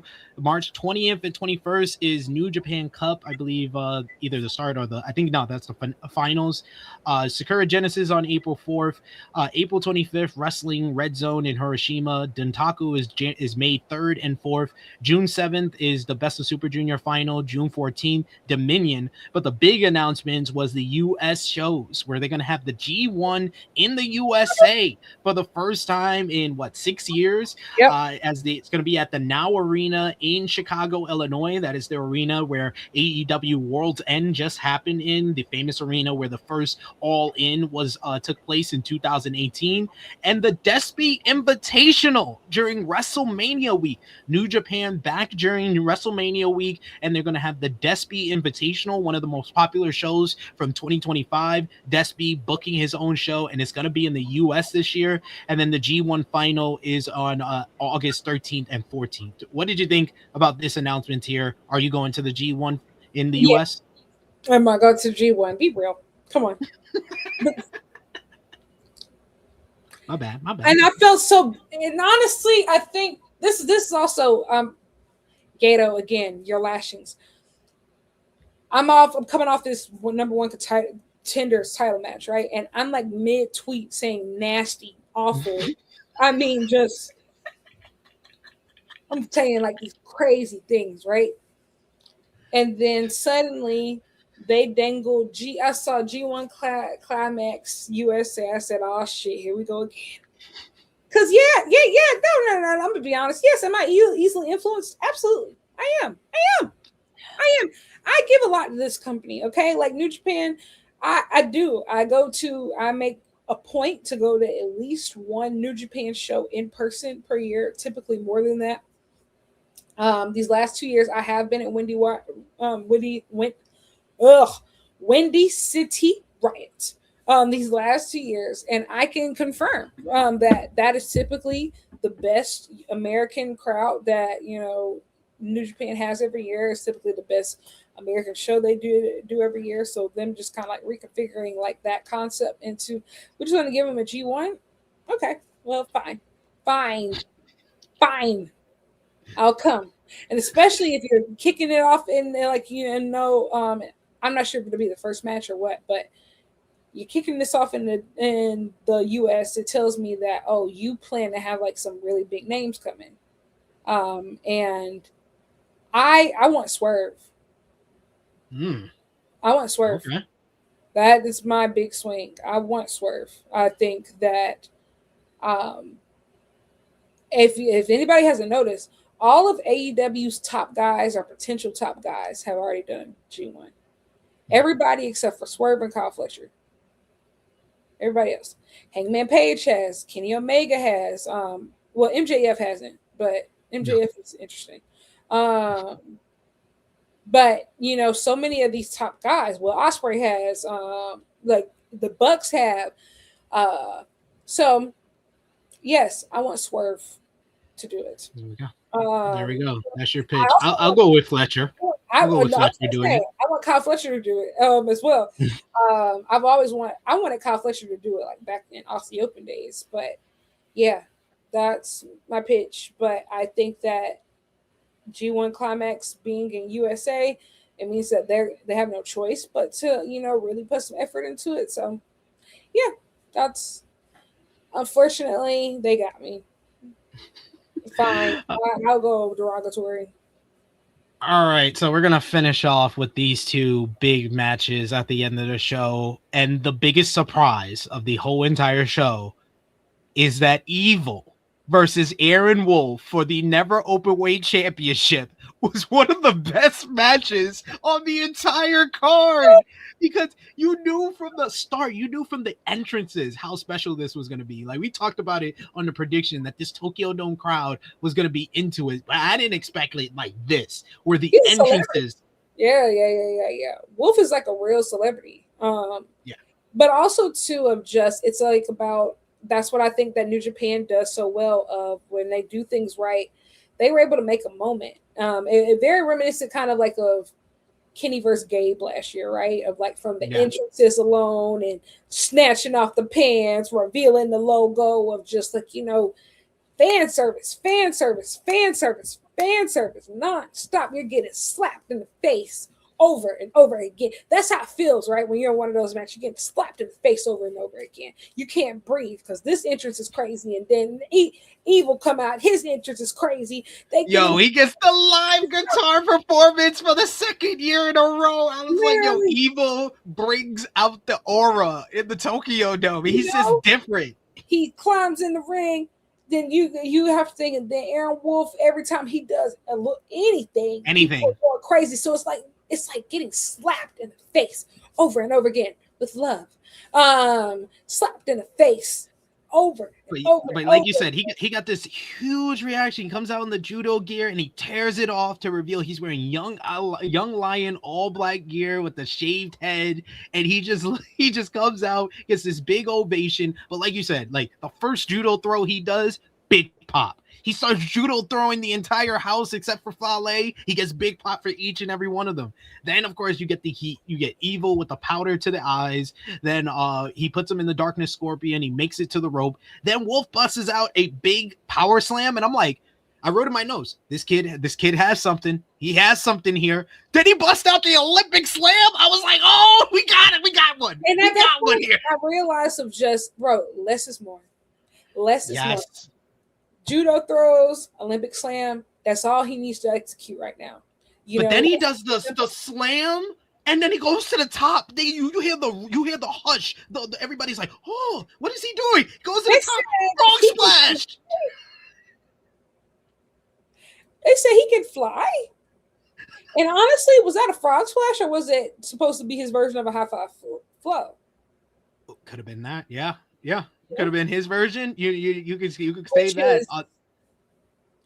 Listen, I also I did a stream a little over a week ago.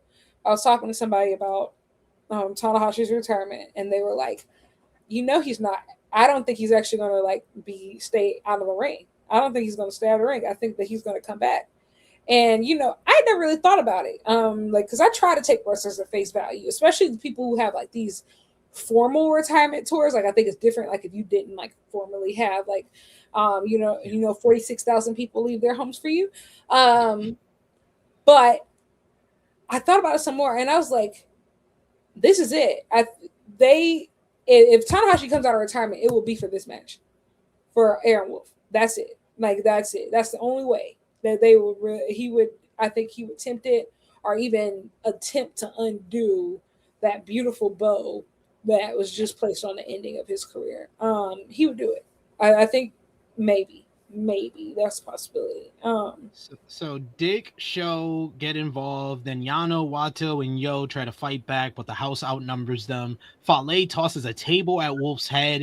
They set it up. They place Wolf on it. This is the same move that took David Finlay out for months back at Dominion. He hits the second rope splash on it, and you're thinking, oh, it's over. He picks him up, big lariat, but Wolf kicks out. It looks like he's about to put him away with something else, but Wolf gets him down into a reverse triangle, pulls back on the arm, and Evil is out. He's out, new champion, and this crowd exploded. The roof went off of the dome, and I was like, that was fucking awesome. That was the best Big Show debut I've seen since Ronda Rousey at WrestleMania 34. Ronda Rousey at WrestleMania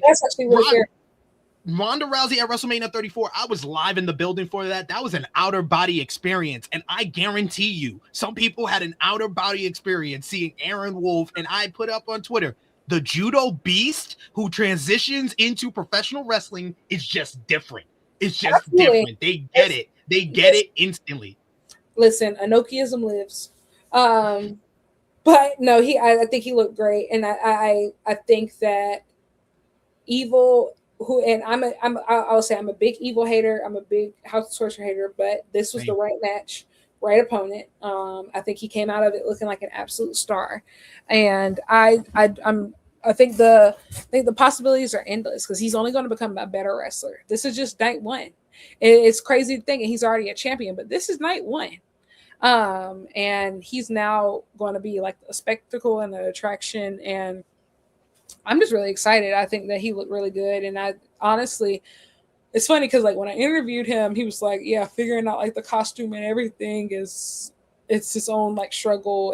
And so I just assumed that he was going to do something like, I guess, more individualistic, but him actually buying in and like just going to the young lion gear. I don't know why that never occurred to me that was something that he could do, even though he technically is a young island. Lion. I just assumed that he would just be different, but I think that is really cool that he did not, and just, you know what, hey, listen, I'm a young lion, I'm taking these gloves off and we're gonna make it do what it do. I don't know. So But Evil, I think, really shined here. House of Torture, I will never compliment you. Don Fale, you are the worst. Be like, he didn't even take a bump. He didn't even take a bump. I hope you know that. Like, Don Fale, you sure.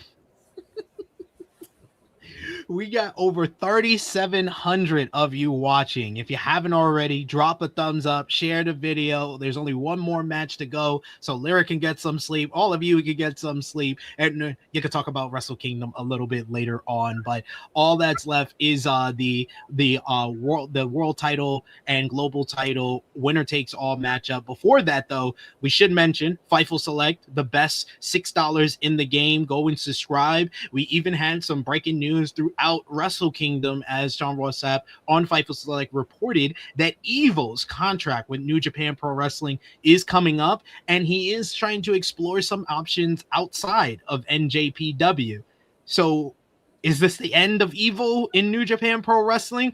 I instantly said to myself, I was like, Evil has stepped up the last two Tokyo Domes. When the lights are on brightest, it seems like Evil steps up. He has the aura-filled entrance. Chuck? He was wrestling Tanahashi last year. He was wrestling Aaron Wolf this year. One of the best rookie performances ever. But Evil plays his role very well. All of that to say, farewell, our Darkness King. Farewell.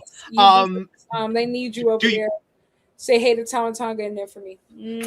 Do you think that we're so lucky that Evil's gonna leave? No, he's gonna stay. Exactly. I don't either. He's gonna stay. Even though I will say, House of Torture, they would. I think that they would probably do okay in WWE. You can send them there. They got House of Torture over there, Dark State, so the same thing. Anyway, Dark State. They're a group in NXT with. Oh yeah, I wouldn't know. I know.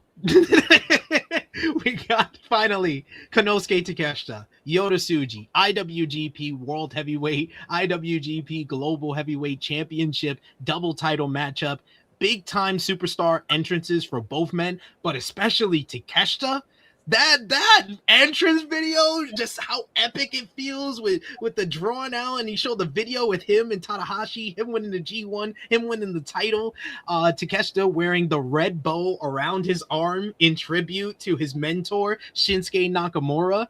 Right. Early on, they were going kind of filling out process, slow it down first up. Then they started like speeding things up. We get this great sequence where Tsuji blocks the power drive knee. He hits the Tsuji combo and then a curb stomp. Then he hits the Lucha Libre arm drag. He hits the Flossberry flop to the outside. Takeshita hit the Terminator dive, Tope Con Hilo. You had Takeshita selling the ribs. Tsuji is selling his neck as Takeshita just brutalized his neck throughout the matchup. The crowd really got into it when they start striking exchange. You get a pump knee from Tsuji, power drive knee from Takeshita. Tsuji busts out the bastard driver into the wheelbarrow German, and Takeshita fires up, hits the Gene Blaster. I was like, all right, we cooking now. We cooking. Take tells Takeshita to get up. They start trading hard strikes. You get Tsuji catches him with like a body shot, and Takeshita sells the ribs like he's in so much pain. Then we get Takeshita hits a German, and Tsuji gets right back up, hits the Gene Blaster in the corner. Takeshita intercepts the Gene Blaster with a flying knee, which turns to Tsuji inside out. Then he hits the Blue Thunder. He hits the Raging Fire, but Tsuji gets his foot on the rope. Then Tsuji catches the power drive knee. He hits a power bomb. Then the alley-oop for the first time since like Red Pro. Tsuji then places Takeshita on the top. He looks for the Guerrero special. He hits it, but that's only a near fall.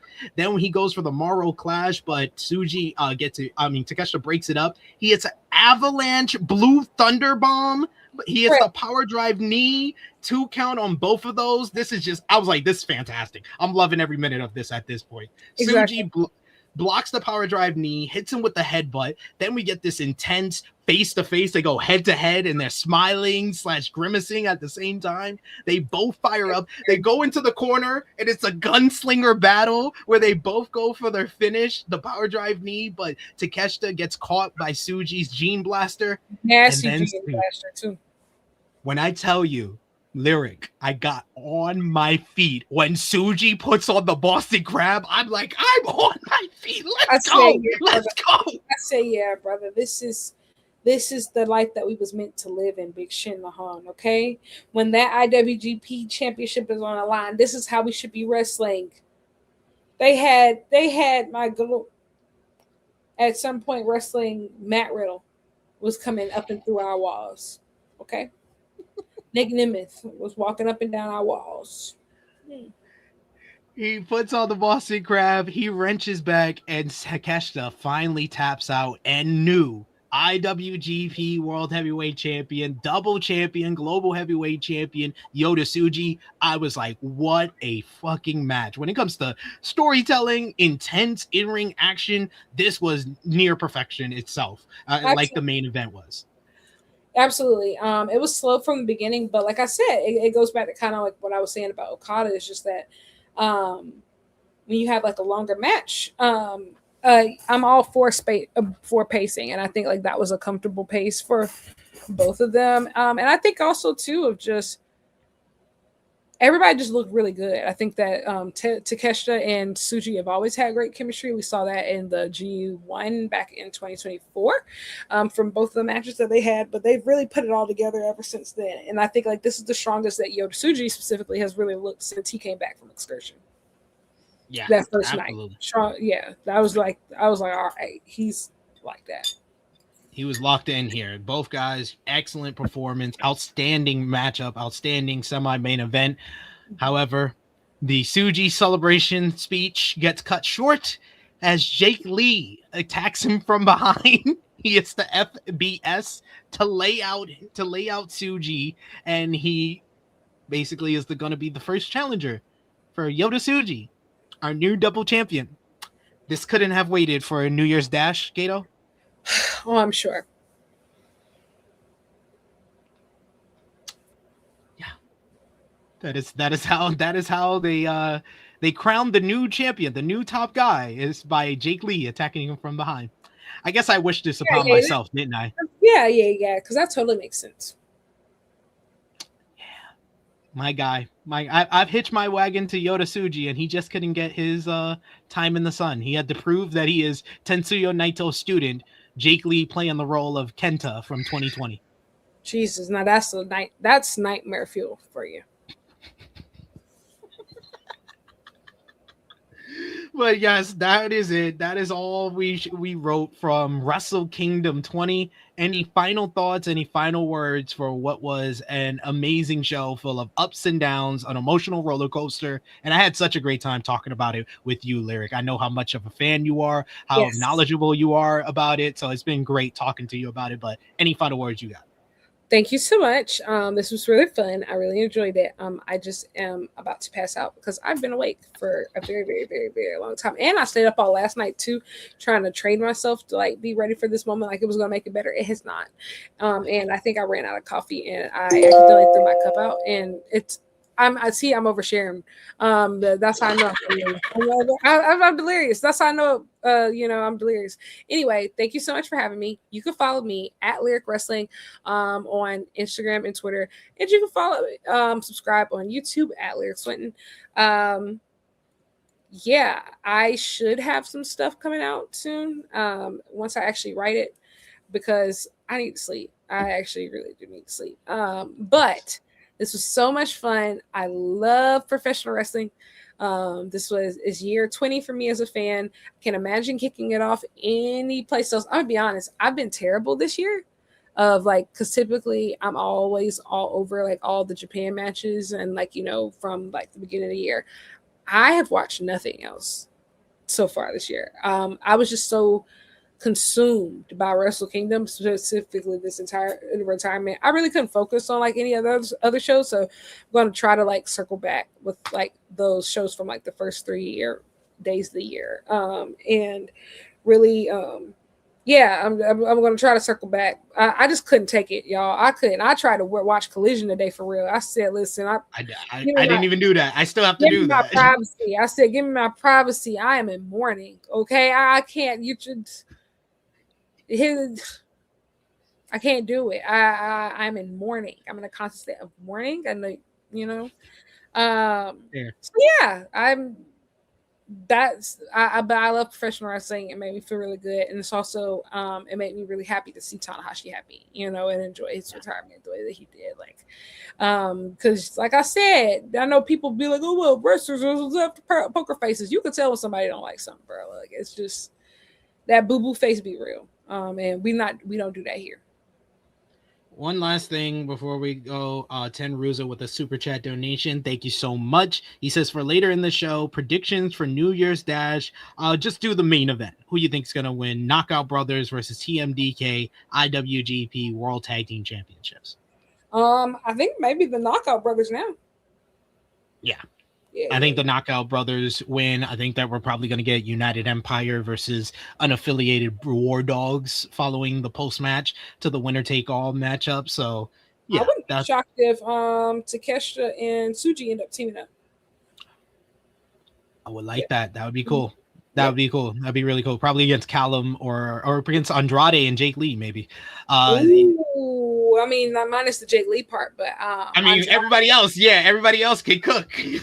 Andrade, Big L, Ídolo. Wow, you are so. He was great. He was great in that match. Their toes. Every time people think that they have him figured out, they don't, and I like that about him. I hope to adopt that in my own life. Absolutely. You can follow me on the Twitter machine at TrueHillSP3. I will be live tomorrow to talk all about this show one more again with J News and Sanal over on the True Hill Heat YouTube channel. So join us live there at 12:05 p.m. Eastern time. We'll talk all about it. We'll probably get Sanal to cry again because I'm sure she was crying after the Tanahashi retirement ceremony. So join us for that. I will also be live on True Hill Heat Sports and Entertainment later on today to talk all about Stranger Things Season 5, Volume 3, the final episode. Huh? I said, good. What'd you say? Good Lord. I mean, this is what we do. It finished that too. Wow. What a time. What a time to be alive, right? But yes, follow us over there. Follow me there, as well as Lyric. She's doing great work. The Takedown on SI. She's got a great interview with Blue Panther that's up right now. I'll have my interview up later this week with Mystico, and you can see if we got any of our predictions right over on the Wrestle Kingdom prediction show on the Takedown on SI YouTube channel. So check that out as well. But for Lyric, for myself, thank you so much to Fightful. Subscribe if you are new. They got plenty of great content. They'll be live tomorrow for the Raw post show. But for Lyric, it is me, your True Hill Phenom SP3. And that was Wrestle Kingdom. Goodbye, Ace.